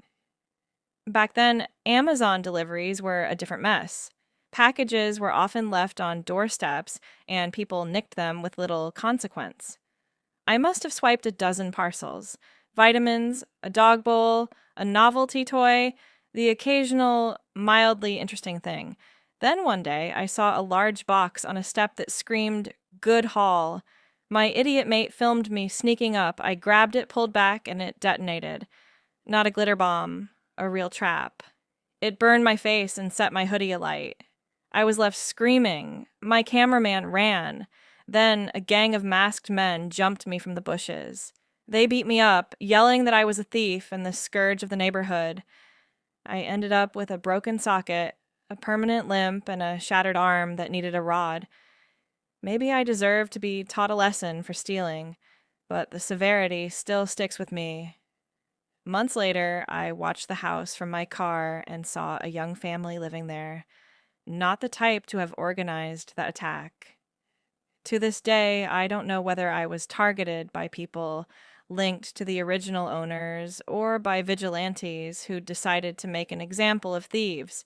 Either way, I changed my ways, gave up the wild antics, and stuck to a quieter life.